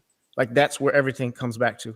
It governs us. It controls us. It serves it's there so that we don't violate it, and it's there to make this. It's what makes this country great. I don't think that's done in the academy. I think it's glossed over. I don't think it's prioritized nearly enough as it should be. That, along with cherishing the public. I think from all my training and experience, the public is kind of secondary, and it's not. The public is to be cherished and loved, and I think those two things are what really need to be 1 and 2, right top of every training, and everything should point right back to it during training, throughout your career, and continue training, and so on and so forth. I like that. I agree. Banning? My whole thing, and excuse my French, is don't be a dick as a cop. I'm just being honest. You know, right there is Jesus centered, and don't call me a hypocrite for using the cuss word in that as well. But it's the whole thing of, I did it for 21 years, and I've had thousands of traffic stops, and I just wasn't an ass. I never had issues. Did somebody have a warrant and they were just going to fight no matter what? Sure. And just like when I watched you getting handcuffed, I mean, I never once pushed somebody up against a car. I mean, once I grab something, it doesn't go away. So I just grab them. And he doesn't know how big you are, by the way. Well, Banning is it's not that I'm big. 320 pounds of fights bulls. But it's just the fact of the training. We can sit here and blame all this on training, but it comes from the top down. And I've got literally thousands of chiefs and elected sheriffs as friends, and they know I don't mind saying that. It's not going to bother me. I'm not going to lose any sleep over it. You are absolutely responsible as a chief and a sheriff for every single person under the roof of that police department or sheriff's office or sheriff's department, whatever you're going to call it in your state. For every friggin' peace officer that you have, you are 100% accountable. And if you can't have the training to where each and every one of your friggin' officers, dispatchers, corrections, detectives, everybody are not in line and not doing the training, let them go. Get somebody in there that will, period. You've got to have that training. You've got to be accountable for it. I don't care if you've got 2 men at your department, 1 man, all the way up to several thousand. You have got to do that, period. And 21 years, man, and I just wasn't an ass. I think I've asked 2 people. I try to pay attention to these comments, but they come so fast, and I'm just getting older. But people asking, the laws of sitting down and crossing your legs. I think I've had 2 people sit down, and that's right before my backup arrived, and I was unloading a full automatic weapon that I saw in the passenger seat, and they complied. I asked it as a question. I didn't do it as a demand, and they listened. Just don't be an ass. I mean, that's just my advice to the cops out there. Don't be an ass, and you're going to get a lot more of what you call compliance out of what you need done, so you can go home at the end of the night, and so can the people that you're dealing with go home at the end of the night, or whatever it is that needs to be done. Period. Never had anybody actually argue sitting. If I asked them to sit, hey, have a seat. Nobody's ever been like, do I have to? No one's ever done that. I guess. I don't know. It's how you compose yourself as a professional too. Yeah. You're not representing yourself. You're representing that entire city or county that has hired you to work. And if you can't be a freaking professional, go to Walmart, go work stocking the shelves, go work something else. It's a respectable job. Go do something else. Yeah. Okay. So my next question that I wanted to ask you, sir, is there's a bunch of auditors out there now. Okay. And it's probably why it's hard for me, because I got in the game kind of late with auditors and seeing what they're all about. I've noticed amongst a lot of them, or that I've heard, there's kind of like these 3 different tiers. There seems to be those that the righteous cause. I feel like you're one of those. We've had Long Island Audit on here. I feel like he's one of those. James, is it James Gray? Jeff Gray. Jeff Gray. I always call him James. Jeff Gray, another one. And then you get some. I just learned about this, so please don't make fun of me, guys. I just learned about this. You got some that actually go out and they call the cops on themselves. So there's those guys. And then there's kind of like the ones that are out there that are simply just trying to be sensational and nutty. Now, has that been your experience? What have you seen? I feel like the community would be stronger if they united versus having these differences. And what has been your opinion on that? That's a great question. Shout out to Jeff Gray, Honor Your Oath. A lot of folks refer to him as the godfather of First Amendment auditing. Is he? No, well, it's actually a man named Carlos Miller. He actually coined the term. He used to be with Pinnock News. Photography is not a crime. I kind of been around, since the very beginning. They say that I'm kind of like one of the first wave of auditors that was out there. Yeah, they told me you were OG. Yep. Yeah, there's only like a handful of auditors that were before me. Jeff Gray was one of them. But I once gave him the credit for coining the term, but he reached out to me and he said, no, it wasn't me, it was Carlos Miller, but I kind of ran with it. I think me personally, I try to keep the original premise of what a First Amendment audit is or was. And that was to go and just ask questions with your camera, go to these installations, arrive on scene with the camera, just observe. But I guess people decided to start doing all kinds of different stuff where they're actually recording people eating and just kind of try to, get a rise out of the common folks. And to me, I was like, I don't really want to talk bad about anybody personally. I just want to say like that kind of wasn't my thing. I felt like I was going to keep the original premise from day one up until now. And I don't, like I said, I don't want to badmouth anyone, but there are a lot of people that do a lot of dumb shit, just like in police officers. That's why you guys have to call out, cops and their bad actions. Same thing, we have to call out their actions as well and some of the things that they do. And I just, calling the cops on yourself, that to me is like just really didn't make sense, going and recording private businesses to get a rise out of people. That didn't really make sense to me. So I was just going to kind of keep the original premise, like I said. But I do also believe that auditing has advanced, we have gotten better with what we do. We're getting better at records requests. There's a channel, shout out to Audit Them, who's probably the best at going out and asking for records and getting crazy videos of, them not wanting to give you records. There was another channel out of Washington doing the same thing, a lot of records requests. Even myself, I do records requests now, and I never used to do that before. So the game is ever changing. Maybe it's expanding, it's getting bigger. People are going to do some dumb shit, and people are going to do some really good stuff. And I try to focus on the good stuff, keeping my original premise as well of going to the government installations, asking questions. Now we're going to city council meetings. Now we're speaking up. I went and spoke in Arvin, California against the flock camera systems. And I was nervous. I'm just like my very first audit video, you could tell my voice was nervous. And even though I've been doing auditing for a long time, when I went to go speak at the city council meeting for my very first time, I was nervous. And I told a good friend of mine who's actually in here today, his channel's called We Got a Call. One time I told him, I just hit him up on there. Yeah, good. Yeah, he's amazing. He's a really good friend of mine. Made in America as well. A lot of good, solid people in here. Angry Vet, love all you guys, man. Cody, High Roller, thank you all for being here. What was I going with this? Being nervous, talking in front of all those people. Right. Thank you.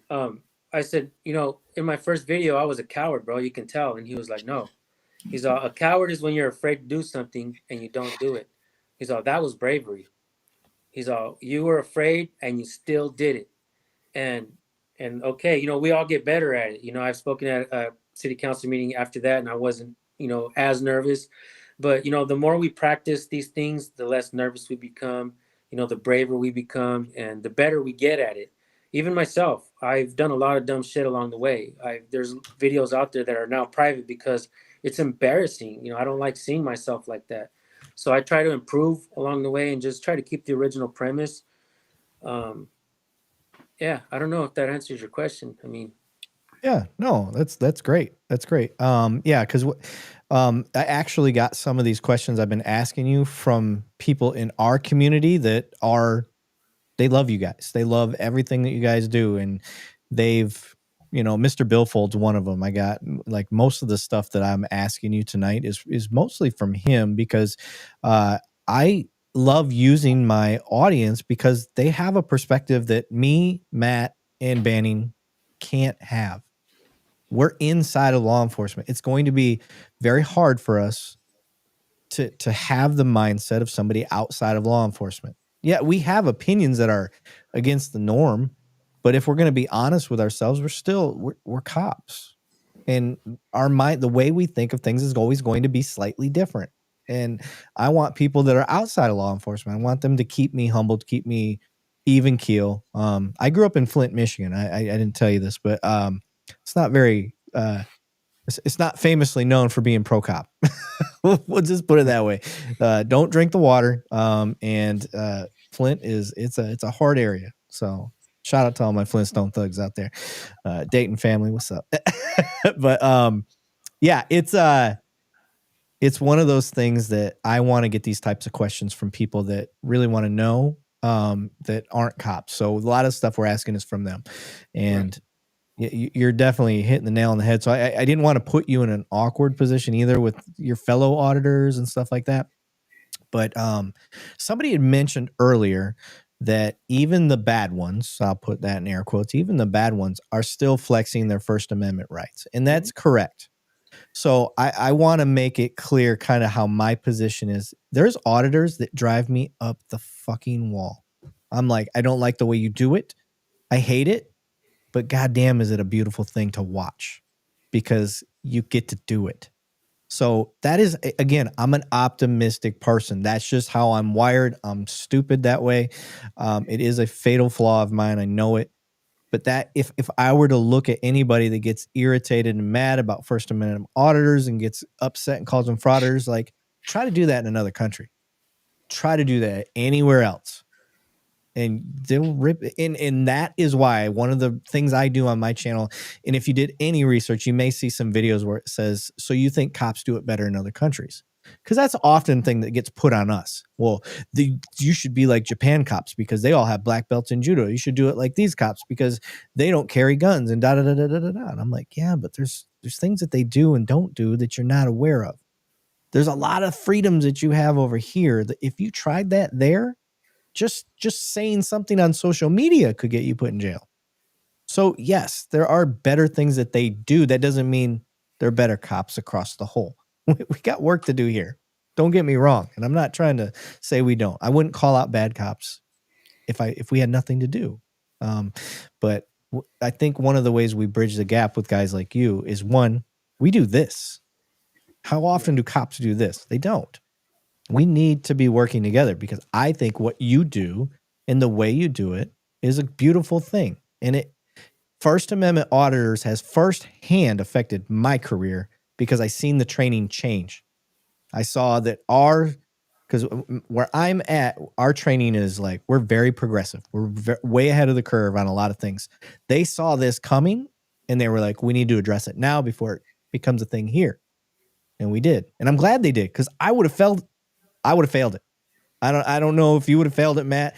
I'm being honest. I would have failed it because I'd have been like, oh, you can't film in that building. You can't film their computer screens. Like, I would have thought that was illegal. I needed the training. First Amendment auditors got me that training. So thank you. I mean, honestly, that's what happened. You guys exposed a gap in training, and the departments that took it serious, they don't have those issues as much. Everybody's susceptible to it. You always have a couple idiots that don't pay attention in class or whatever, but they get weeded out pretty easy.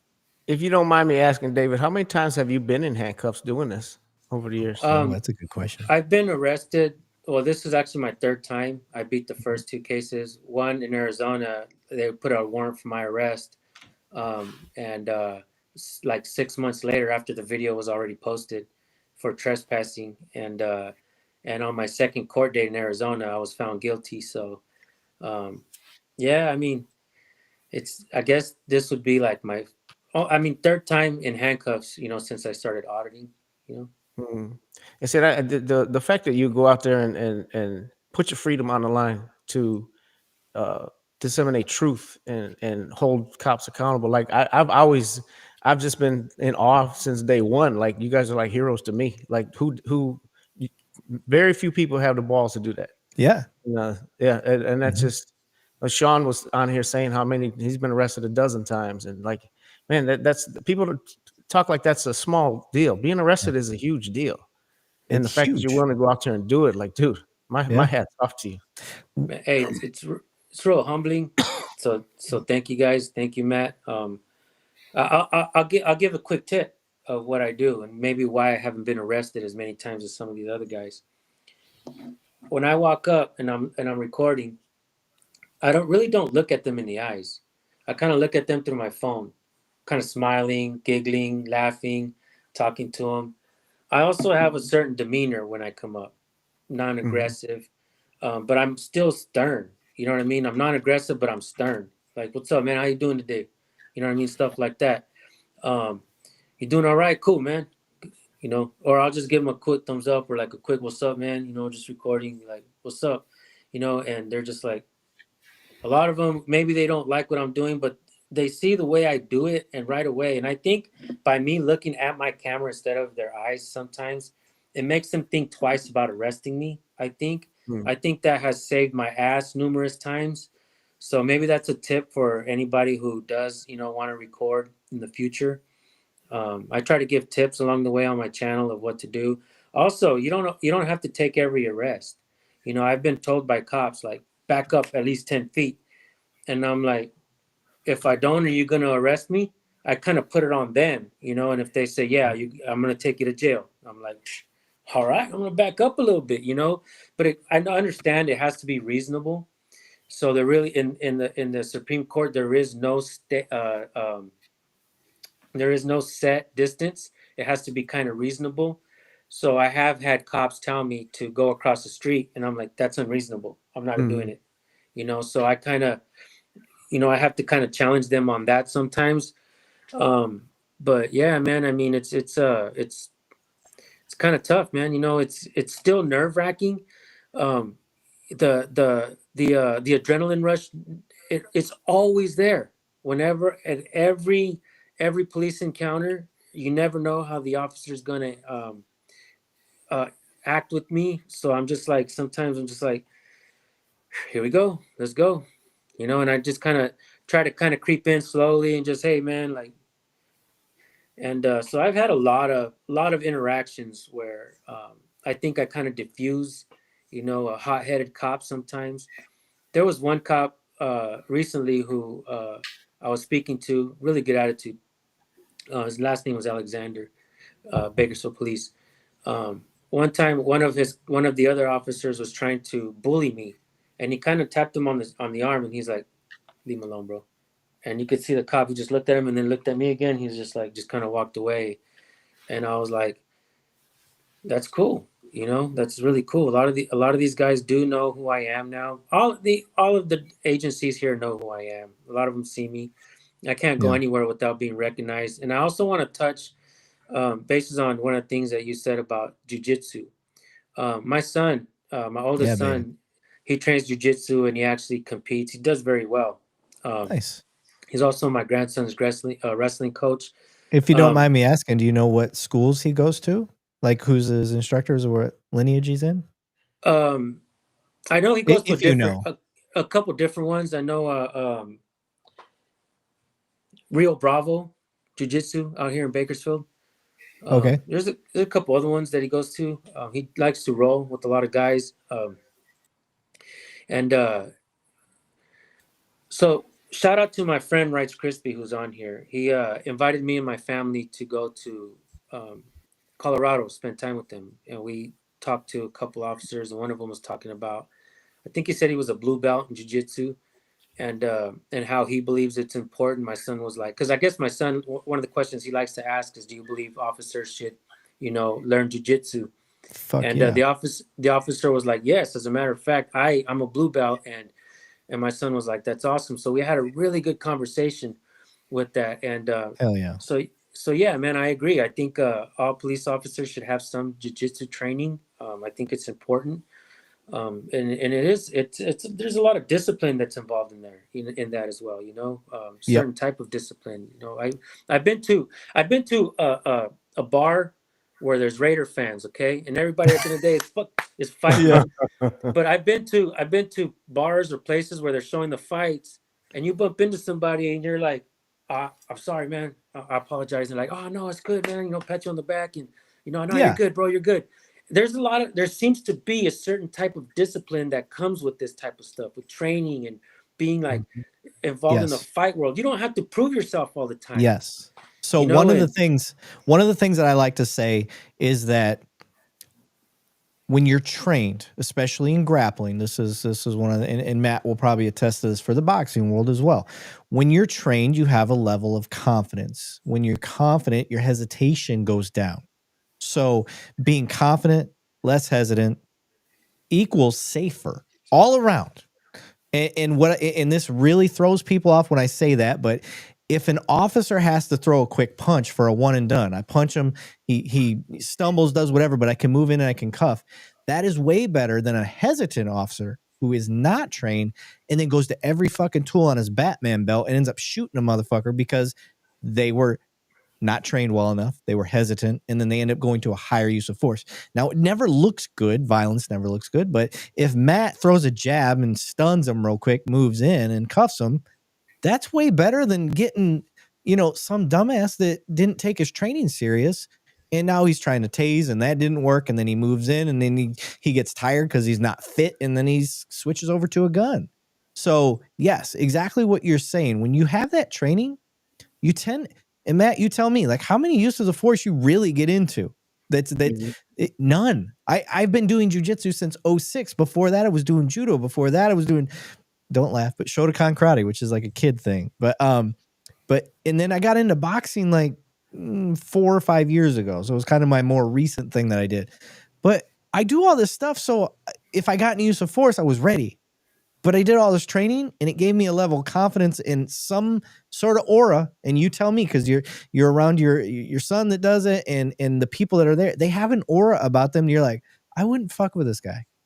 I mean, I know he trains, but if you see them out and about, there's just something about people that train. That's why you never hear about MMA guys getting into big brawls, hardly ever, unless they get really punch drunk like Matt. But you know.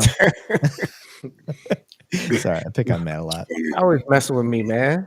Because I'm scared. It's my only defense mechanism. It does. In all seriousness, it takes away your fear. Like yes, and someone who's not afraid is a calmer person. Yes. And that goes hand in hand with police work, and that along with social skills and be able to de-escalate everything.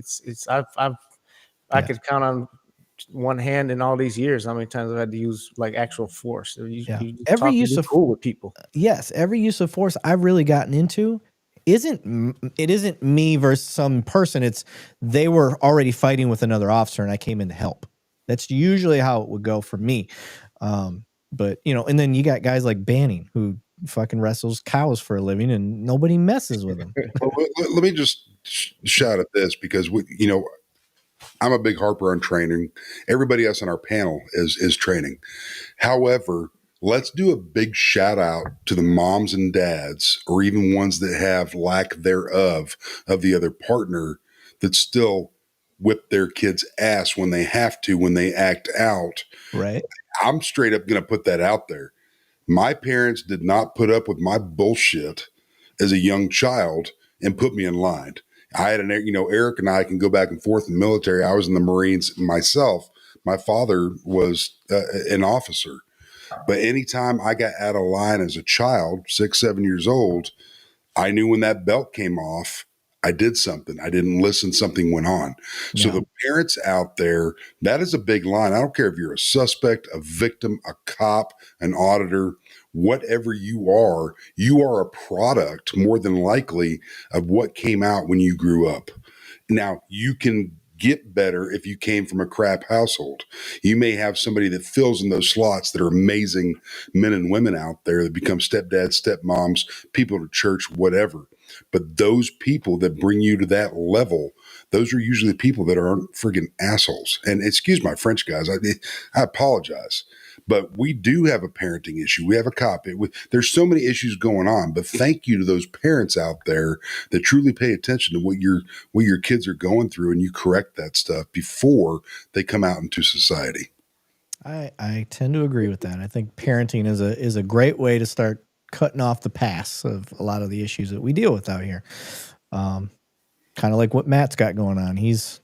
Matt's nonprofit. I'm not sure if a lot of you guys are familiar, but he's doing some great things with some troubled youth that, don't necessarily have the parents right there with them, or, like my mom, she had to work, and she had to raise me by herself for a while. And, it's hard to be a parent while your kid is home by themselves or doing whatever and stuff like that. So, I don't want parents to feel bad about their situations, because there are some parents that are stuck in a situation that's really hard. But some of the stuff like that Matt's doing out there, I don't know what your religious affiliates are or anything like that, but I do believe God's presence is in what Matt's doing, and I love you for that, brother. I love what you guys got going out there. I gotta send you a video. I brought all my daughters out, and we took Thanksgiving food all to the neighborhood yesterday. It was wonderful. It's awesome. Right, nice. We had a van full. We were out there all day. Oh, I'll see some of the footages, but it's pretty cool. My little ones out there today going into the projects. It helps them have a particular appreciate life and helping, and the value of helping people, because they was all smiles. They didn't want to stop. We ran out of food, but they didn't want to stop. So that was beautiful stuff yesterday. I love it. Awesome. I love it. I love that type of thing. Awesome. But yeah, let me think. If there was, I want to make sure that, again, I really like our audience, and I want to make sure that I covered the questions that my buddy wanted us to ask. That is not a cop. It looks like we covered the majority of what we were looking for out of that. So cool. Eric, let me I just covering, Made in America's asked several times. I want to know two cops' opinion on muting body worn camera. That's come across. Sorry, I'm sorry, I didn't see it.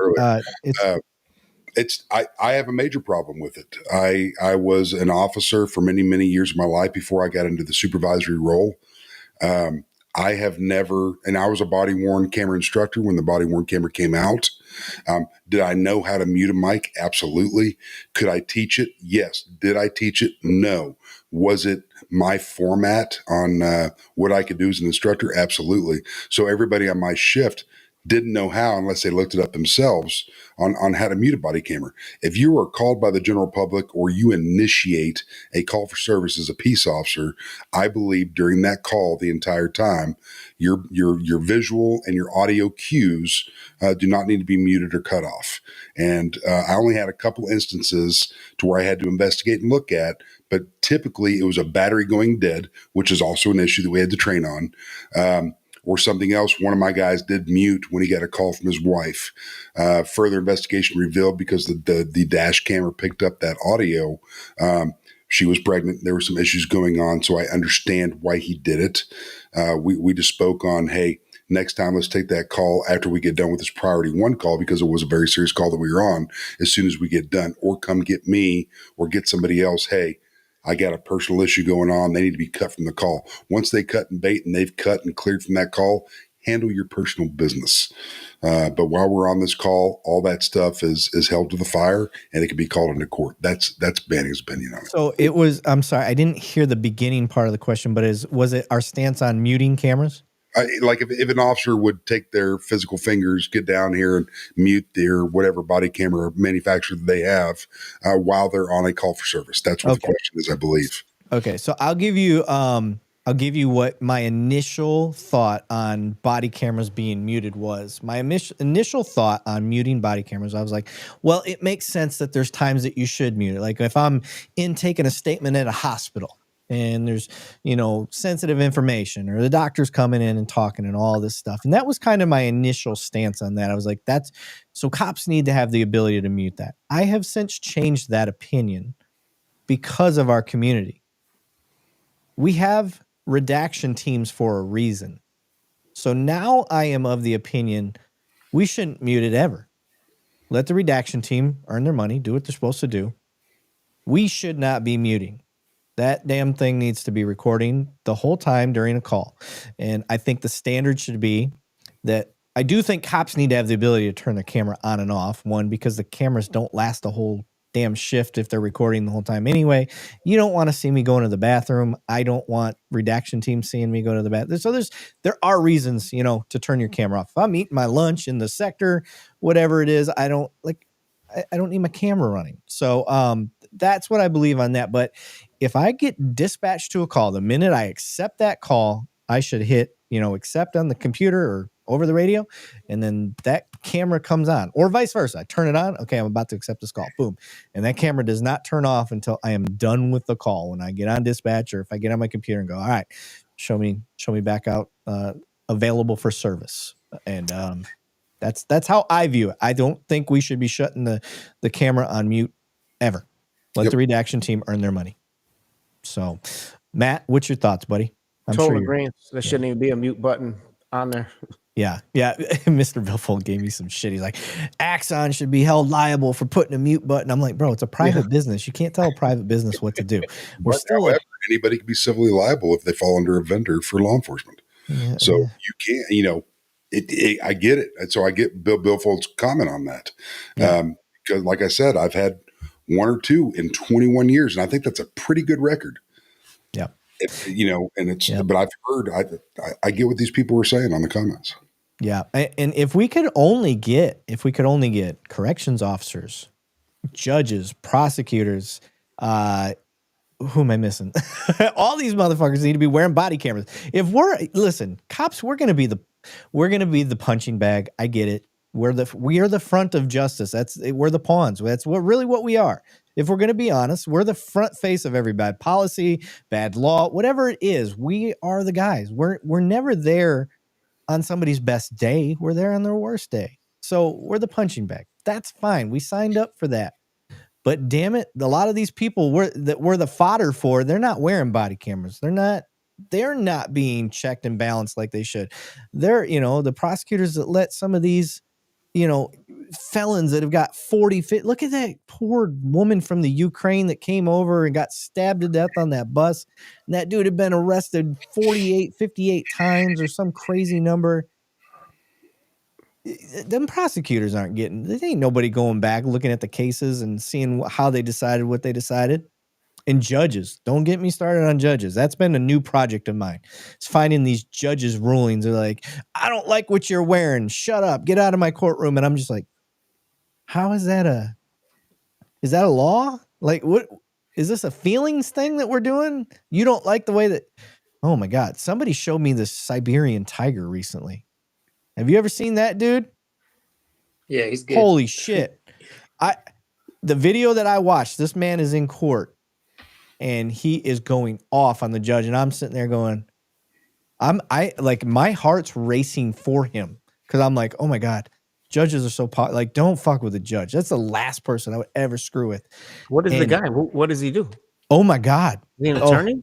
Cop watches, auditing. Bro, this guy got started from they raided his house on accident, wrong, improperly, or it wasn't him. They were looking for somebody else. And they made this guy go to court. And bro, it was like waking up John Wick. It was like waking up John Wick. That is literally what they did. I will share you the videos that Mr. Billfold sent me. It is insane. This guy went off on the judge, and there was nothing the judge could say because he was factually correct. All the shit he was saying was right. It was like, remember that movie Law Abiding Citizen? Yeah. When he's like, I string along a bunch of case law and you follow it like a dog or like a bitch in heat. Like that's basically what this dude does. It was insane. So yeah. But anyway, let me get back to our guest. I'm sorry. San Juan. Oh man, it's important. It's fun stuff for us. But I want to get to the comments. Do you got anybody in the chats that you wanted to get on there? Let me know. Because there's a woman, Susan Bassey, who was in here earlier. She works with me a lot. She is in Northern California and up there in that area. But she does like a lot of family law. So she deals a lot with like judging. She's discovered that there's a lot of private judging going on out here. There's a lot of there's a lot of people that do a lot of work. For instance, the guy that just donated Power of the People, his name's Cameron Wilson. He does a lot of stuff pro se. He's amazing as well. Shout out to Joshua Martinez. Many years ago, this guy was challenged the judge in court as well. And a lot of people, like I said, these things are progressing. The people are getting smarter at this and questioning authority and questioning these things. And you're right. Judges need to be held accountable as well. Yep. They have what's called absolute immunity, and yeah. And so does the DA and even the public defenders, and there's just a lot of people doing a lot of things. I also want to give a shout out to my 3 sons. My oldest son, David Jr., who does the jiu-jitsu. He started a channel. He was doing this as well. My other son, Nicky, he just had a baby. So now I'm grandpa of 3 now, which is amazing. Nice. And my son thank you guys. My son, Nate Skates 182, who was just in here. He actually started recording with me in 2017. He was 14 years old when he first came out with me. He's already an adult. He's 20, 21, 22, I think. He's already an adult now. And, one of the things I told my boys is I would really want them to live their lives and do other stuff as well, get jobs. Don't spend your life doing what I'm doing because it's grown folk business. Really stressful. Yeah, well, this takes a lot out of you. Yeah. This can take a lot out of you as well. Yeah. You continue to see videos that piss you off, like Matt said, he wanted to kick the screen. These things kind of take a lot out of you as well. You have to be a certain kind of person to continue to watch this stuff and to continue. Okay, so hold on. Let's discuss this part right here because I think, and Matt and Banning and San Juan, let me know if you guys are kind of on the same board with me here. For what y'all do, I think it takes that life experience to do it right. Because one of the things that I worry about with the younger generation is seeing guys like you and they're like, I can fucking do that. Can you? And again, I'm not trying to step on your freedom to do so. You grown man. You 18 or older? go to town. But I think there comes something with that, with the age and the experience. What's your thoughts on that? I just shared a video on my channel from a channel called Wichita Audits, and that video is going viral. And this guy is young, and he's really good. And he put a judge in check in the hallway because the judge was trying to extend his authority, his power to the hallway. And he's like, "This is my courtroom." He's like, "No, that's your courtroom. This is a hallway." And there was cops there almost ready to arrest him, and he kept telling the cops, like, "All you got to do is say I'll be arrested and I'll leave." He's like, "You guys don't want to do it. If you guys don't say it, I'm not leaving." So the judge ended up getting owned. He walked back in, left, and I was embarrassed for the judge. Okay, I'm like, wow, I've never seen anything like it. And he's young, from my understanding. He's like, I don't know if he's 18 or something like that, but he's really young. There's a story of a man, a 17-year-old out of New York. He was a really young auditor. Nobody really knows about this because his videos were all put on private, and he was actually killed by several different, I think 3 different agencies out of New York, Onondaga, New York, Onondaga County, I think, or something like that, and some other departments. They knew who he was. He was a 17-year-old auditor. He was really good. I did speak to him a couple times, and then next thing you know, he started getting targeted and harassed by the departments out there. He ended up putting his videos on private, and then he ended up getting shot and killed. Oh. I guess his mom called the cops on him and even told him that he had an airsoft gun. But when the cops were out there, and they've kind of followed him like through the snow and into like a wooded area, just a whole bunch of shots rang out, bam, bam, bam, bam, bam, bam, bam, from everywhere, and they killed the poor kid. Not very many people know about this story. I did do a live stream about this probably about 4 years ago. That live stream went viral, but not very many people know about Judson Album. Rest in peace, Judson Album. But he was a young auditor that actually got killed by police. We did share one really young one. He was doing a post office. Do you remember that one, guys? We did one where he was in a post office. Oh, when the cop actually came in and did the right thing. Yeah, the cop came in, and one cop was like screwing it, or it wasn't the cop that was screwing it up, but the people inside the post office itself was screwing it up really bad. And this officer came in. I mean, if I were to give an example of how I am in police work, this guy was the epitome of how I behave in police work. I don't know that I'd be nearly as articulate or as knowledgeable as him. I'm not putting myself on that pedestal, but my demeanor is like his. I'm just always a happy guy, pretty much. And that's how this guy was. It was really cool to watch. And we shared that because the young, very, very young auditor, he was right. He was nailing it. And that's great. But again, like I say, I'm looking at it from a thing of experience. The whole reason we do this channel, guys, is it's education. We're trying to improve things all around. We're trying to improve things with law enforcement. We're trying to improve things with citizens because, like you said, those post office employees were wrong. They didn't know. But this officer came in and he used that opportunity to educate and not violate anybody's right. It was great. It was a great video. And we think it's very important on Two Cops, One Donut to share good videos and bad videos. We need, and this is a hard part for people that are, on that kind of they don't like cops crowd. Share the good ones so we have examples of cops doing well. We want to inspire the right people to do the job. If we can agree that cops need to be here, let's inspire the right people to do the police work. And so that's why I think it's important to share the good stuff. And call out the bad. Share the good, explain why it's good, and hope that encourages better training down the road for other places. So I was told a long time ago to not share the good videos because they don't go viral and stuff like that. But there's a reason why I put transparency in my channel name. I wanted to highlight the good and the bad. I wanted there to be an example for how to behave, how to approach this, and many of my videos where I highlight other people's videos as well, because another thing that I started doing early on as well is I realized that it was important to kind of encourage people to pick up a camera, record, and ask questions and start their channels, and I would give you a shout out and help your channels grow. I'm known to help small channels grow as well. So I kind of did that from the beginning. But one of the things that I did was from the very beginning is highlight the good interactions as well. And sure, those videos tank. That's fine. It was never about the clicks and the views for me. It was always about getting my point across, what I want to present to the people. If there's a cop who's like, hey man, you have a First Amendment right, you're allowed to do this, and yeah man, I don't have no issues with you. That's what I want to show as well, because I want these other cops who have a certain, not you guys, but these other cops who have an ego or whatnot and want to violate rights or whatnot, to have an example of how to present. And I think by doing that as well along the way, I think that's actually helped a lot of cops. And the question that I ask every officer that I encounter, if they know the First Amendment, the 5 fundamental freedoms of the First Amendment, and none of them could ever answer it. And recently, probably about 9 months ago, there was an officer here in Bakersfield. I asked him, and he was like, "Yeah, he's a speech, press, religion, assembly, and petition."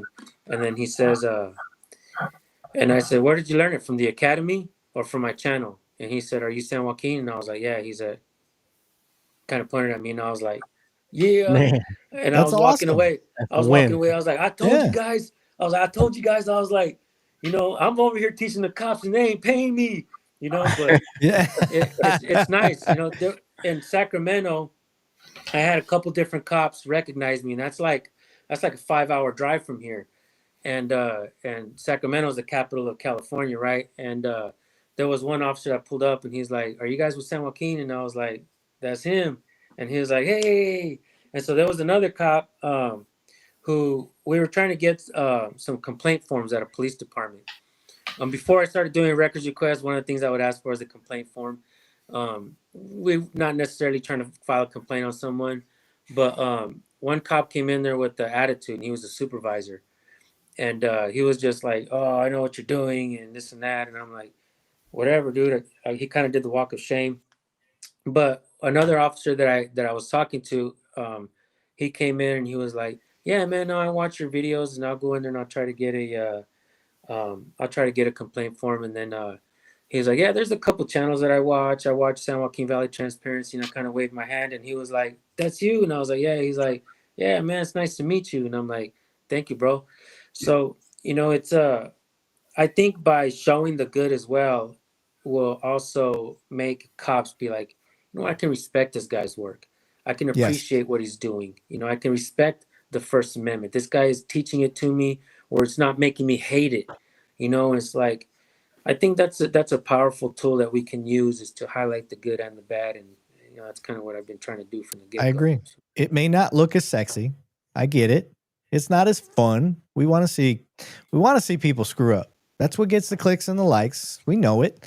But damn it, I'm a positive guy. I'm an optimistic guy. I like seeing when cops succeed. I like seeing when anybody succeeds. I love it. I think that's great stuff. We need to share that. We need to raise that up, elevate that type of behavior. Look at Matt, for instance. Look at all the protein that guy's on. Look how successful the muscles are. I just sit there in awe, buddy. I'm proud of you. It's backwards for me, man. When I do post the good ones, they do the best on my page, actually. Oh, really? Yeah. Yeah. Cool. Well, you don't do it that often. That's probably why. Yeah. You don't do it that often. Like we've all got our own shtick. Like, and Matt's shtick was, hard-nosed, calling it out, seeing the bullshit, and that's what he did. And, when he does find the inspiring ones and he feels inspired to talk about it, I see why that comes up. Now, for me, I don't want to say I was the exact opposite, but I did show a lot more positive than I did negative. And because I started showing the negative, my algorithms changed and I started seeing more. I'm like, oh shit, this is more of a problem than I anticipated. Oh, my computer's doing weird things. Yeah, I just started off just commenting on what people sent me, and this is what people were sending me. So yeah, and now, that's the other thing, is like now I can't even keep up. Matt can't keep up. I didn't know what I was doing that. I'm standing in my closet just with iMovie and no clue. I didn't know the etiquette, the tact. I had no clue. Just started putting stuff out. Every once in a while, Matt and I will, or even Ben, will collaborate and I'll edit for all these guys. And Matt's like, I need to learn how to do that. Because I edit. No clue. Yeah, you're doing all right, buddy. But Cool. so okay, let's talk about just auditing in the first place. What's the right way? What's the wrong way? So for me, San Joaquin, I want to kind of pick your brain. This is how I traditionally handle any auditor situation. We're going to get a call, right? Banning calls in, ring, ring. Hey, this motherfucker over here is filming me and I work at the local bank. And you're like, oh, okay. I'm not getting that call. That's going to dispatch. So now across my computer, my computer just keeps me aware. So now across my computer screen, I'm going to get dispatched to the bank for a person filming the bank and that they're concerned. When I show up, now I'm hoping there's other cops out here listening. When I show up, I don't go to the auditor. I don't go look at him. I go to the person that made the call. I go talk to them. Hey, Mr. Levine, can you tell me what's going on? Yeah, that guy's out there. He's filming me.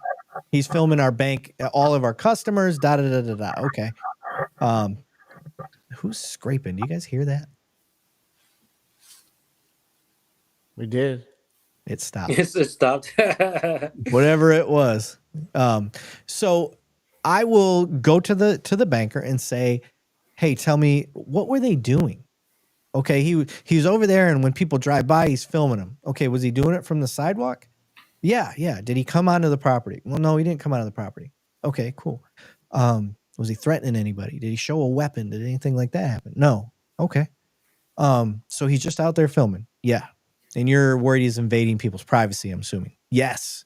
Okay, cool. Well, this is a First Amendment right. They have the right to film while they're out there. It's protected by the Supreme Court ruling. And I can pull that up for you if you want to see, but a lot of people don't know that. And it doesn't feel right when people start filming you. I get that. And you are worried that they're going to film that privacy, but people's privacy is on them. So if they want to protect their information in public, they got to protect it.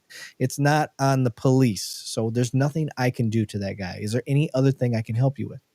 No, that's it. All right, ma'am. Have a good day. I don't even talk to the auditor. Guys, I don't talk to the auditor. Banning. Same. 100% same. And Eric and I think that's why Eric and I do a decent job at what we do here. We don't agree on everything, but that right there is exactly how I've handled it for several years. I started seeing auditors 2014, 2015 is when they started kind of coming on scene in the city that I was in the Dallas-Fort Worth area. And I kind of got upset because I ran into a lot of them. I'm talking several. And I would go to a call and I would talk to them. If the auditor came to talk to me, great. I'd talk to them. And then finally I was like, well, I want to be on this channel. You know, I'm like, I think I did right. And I'd finally reach out to them. I create a little YouTube channel where I had like one viewer, and it was probably my wife. And I'd send them a message. I'm like, hey, man, you interviewed me last Monday. And I saw you put up some other videos on Monday. Why didn't I see my fat mug on there?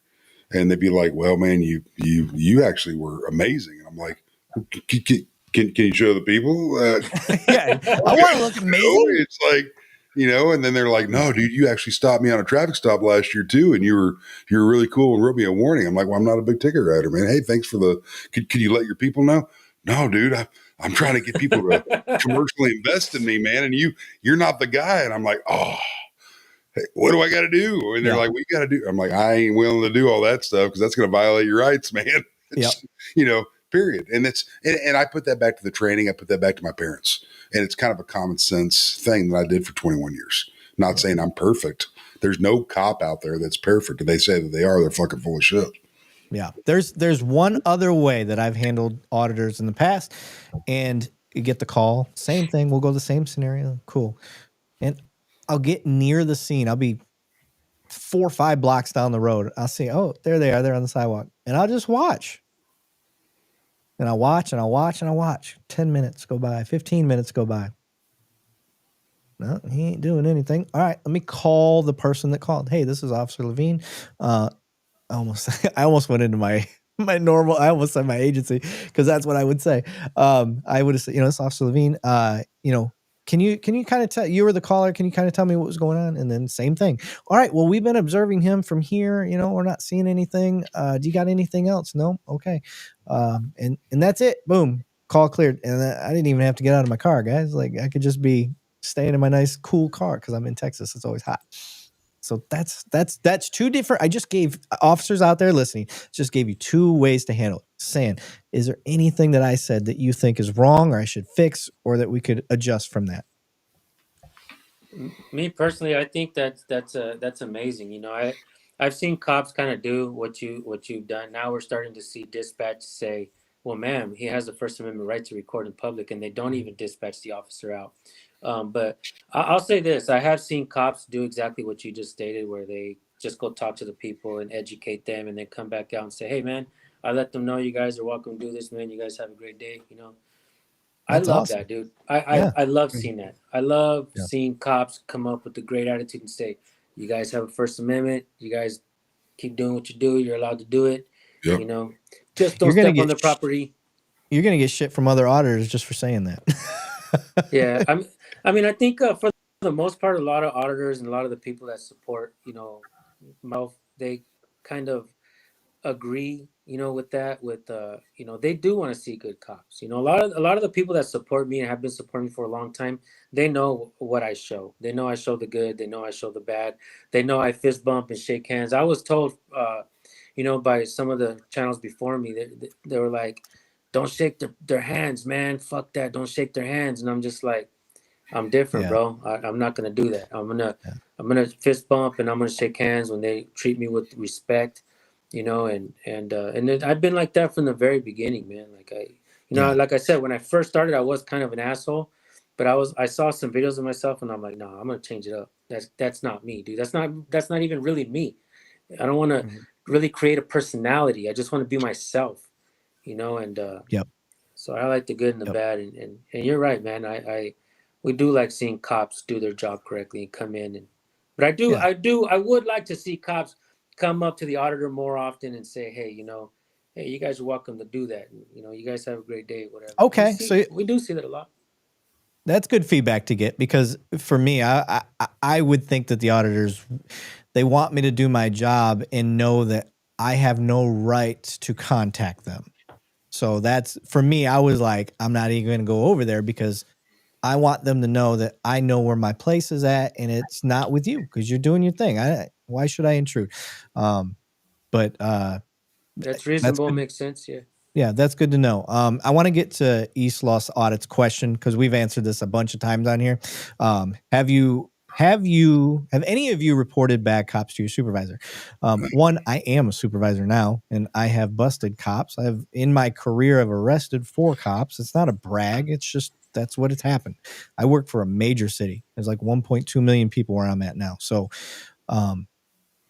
this is just a perspective. I'm not making excuses. This is just my own personal perspective I want to give you guys. At my department alone, every single year that I've been here for the last almost 15 years, because I've been at another agency before this, but every year that I've been here, at least one, there's been multiple on several years, but at least one officer has been fired, charged, arrested. Every year. Cops are being held accountable. You're just not hearing about it. Why? Because it's not sexy. If it doesn't bleed, it don't lead. Nobody gives a shit about cops doing the right thing. They only care when they're not. So I see it all the time. Now, this is just me. It doesn't mean it's happening everywhere. And I fully admit that. I'm not trying to say, oh, cops are held accountable at every single place. I mean, look at your Cavillo guy. That guy needs to be held accountable. We don't know if he has been. And we don't know if he will be. He might not. Who knows? I have arrested local, meaning municipal. Okay. I've arrested county. I've arrested state, and I've arrested federal. And that's not something you put on your resume. Wow. Now, is that something I'm proud of? Absolutely not, because that tarnishes the badge. But if it happens in front of me, your ass is going to jail. And I don't give a shit what's around your neck. I don't give a shit what's in your pocket. I took an oath, period. And this kind of shit drives my blood pressure up. And it's not huge numbers, but if it happens in front of me, your ass is going to jail, period. So, Matt, what about you, buddy? Absolutely. I've reported bad. I've raised my right hand against in the past. I've Yeah, and I'll be glad to do it again. I felt no shame. I'll throw you under the bus and then run you over with it if you're a bad cop. Make I'll my tell job you, harder. yeah, I'll tell you the one that stuck with me the most was I had a hit and run accident. I was working. I get there, 14-year-old girl in the back seat. They got T-boned. I'm assuming drunk driver right from the get-go just because of what had happened, the time of night. 14-year-old girl got her femur broke in the back seat. So I get there and I'm searching the abandoned car. And what do I find? A bunch of detective cards. Yeah. Yeah. Detectives get their own business cards, right? And I'm like, oh shit. So now the hunt's on. We assumed, because even when you got in the car, you could smell alcohol, and he wasn't in there. So that's how bad he was. Manhunt was on. We got the helicopter involved. We went towards this dude's house. He ended up getting picked up. He called a buddy and said, "Don't ask me any questions. Just come pick me up." And his buddy did, which I'm not gonna lie. If one of my friends said, "Don't ask me any questions, come pick me up," I'm like, "All right, bro, let me come get you. What's up? Are you good? You getting, especially military and cop world, I'm like making sure they're not suicidal. Yeah, I got you. Let me come get you." Yeah, he went to prison, and his buddy got fired from the PD. So that's the one that stuck with me the most, simply because you left a little girl. I've got a 14-year-old. She's about to turn 14 in like a week or two. But yeah, like that shit. Right is right, wrong is wrong. I don't give a fuck. And if you're a cop, you should be held to a higher standard. I say that a lot on here. Mr. Billfold always busts me. He doesn't like that I say cops are held to a higher standard, but to me, they should be held to a higher standard. So I hold them to that higher standard. Yep. So, yeah, but all three of us on this panel have. It's not a bragging thing, guys. I'm not proud that if you did wrong, justice is what it is. The last thing we want to see is somebody tarnish the badge, but if they do it in front of us, they're done. Yeah. And usually, if you have a good judge and a good DA, they're going to do the same. They're going to aim for the friggin' sky like they should, because those people, when they're on duty, are out there to protect the rights of the citizens and protect life and property in that order. Yeah. And if they're not out there doing that and they're out there acting a fool, pieces, you're gone. You see ya. Let's build a new jail, and here's where we're going to lay the concrete out, and this is where this SOB is going, and we're going to lay him in there, and he's going to be a great piece of rebar. If you're doing that kind of stuff, do not tarnish my badge. I'm sorry. I've arrested military members. Here's another one for you.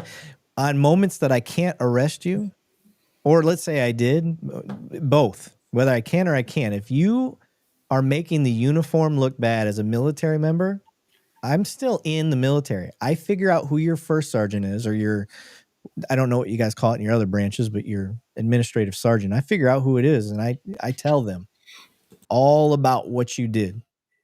And that is a worse punishment than you'll ever get from the justice system out in the civilian world. But speaking of punishment, I just got the 2-minute warning. Tennille's speaking. You guys don't know this, but this man is a kept man. We are over our 2-hour mark that we normally go, but we had a special guest tonight. I want to make sure he got everything he wanted out. So, San Joaquin, anything else you want to get out there, brother? We've been going for a while. I don't want to take up all your time either. Maybe this, I don't know if this will help cops or future cops that are planning to go, through the academies or whatever, but there was and I know Rights Crispy had mentioned this on here. What's up, Rogue Nation? Good to see you as well. There's a federal correctional officer that loved our channel, and we interviewed him. He became a friend of ours. One of the things that I think he said that was profound was the fact that when he started, he told everybody, "I'm one of those cops that'll turn you in. So whatever you're doing in front of me that's bad, don't do it. Don't do anything around me, because I'll arrest you or I'll turn you in." And he said that actually helped him throughout his career, because if they didn't want him around, they would move him usually to a higher position, and get him out of there. And he said that he feels like that protected him throughout his career, because he just didn't want to be around anything bad that anybody was doing. And maybe if you're an officer planning to become an officer, maybe you can tell that to, everybody in the locker room, or, the supervisor, say, hey, if there's something bad going on, I will turn them in. So make sure you don't do it in front of me. And I think, maybe that can help. I agree. I like that. I like that a lot. That's wonderful. Wonderful. Yeah. If you guys, I want people to know where they can find you, sir. So I have your channel. I believe this is you. Nope, that's not you. I know I got it here somewhere. There we go. I want to share your YouTube channel. Please make sure you guys go like, subscribe, follow, all that stuff at his channel there. I think this has been a great little podcast we did here tonight. 100%. 100%. Your crowd, great crowd. Somebody brought in some crazy trolls from something D. I don't even know what that was, but that guy used to be a cop watcher, and he kind of got he was arrested numerous times for his antics, and he just kind of starts going after all the auditors now and stuff like that. Oh, okay. Yeah, I knew something was up, but you know what? I say you're starting to do something right when the trolls come out. So thank you very much, sir. Very humbling to have anybody. It takes a lot of guts to come on here knowing you're about to talk to 3 cops. And especially here's the bottom line is we all wake up every day or night, depending on where you work, and we all put our pants on the same way. There's nobody better than anybody in our room, and we appreciate you taking the time to come bless us with your presence. So thank you. Yep, thank you. And it's been great to meet you, man. You're the OG to me, and I always hold you way up here, man. I was super excited when I heard Eric got you, brother. Thank you guys, man, and I'd love to have you guys on as well on my channel on a live stream. 100%. Hell yeah, brother. That'd be fun. Shit. All of us at the same time. And we can take it, man. If they want to deal it to us, it's no sweat off of us, man. We'll come and represent the best that we can, and we're here for the community. And that's what we're all here. If you look at what we're all doing here, it's for the freaking community. It's for our freaking amazing country. People may say, I hate America. Hey, whatever. We're here for everybody, period. Yep. One of the things that we don't do, we don't ban people. We don't delete them simply because they don't like cops or whatever. And that's what makes us a little different. And I think what we've been able to do over time is those that absolutely hated cops and came to troll, they end up switching their mind. They're like, okay, let me give them a chance. And then the next thing you know, they're advocating for us, which has been great. And that's why I was calling out Mr. Billfold. He's like one of the original people that came up and was calling us on some bullshit that we were saying. And it wasn't that I was right and he was right or whatever. It was just, we had a difference of opinion, but we let him say it. We didn't try to prevent him just because we don't want an echo chamber. So, but no, very much appreciate it. Everybody out there in the audience, thank you very much. Make sure you guys go check out Matt Thornton's page. Make sure you guys go check Banning out on LinkedIn. Like, subscribe, follow, do all that stuff. Everybody else, guys, if you could stick around right as I end this, but everybody out there, thank you for joining us and take it easy. Thank you. Thank you, guys.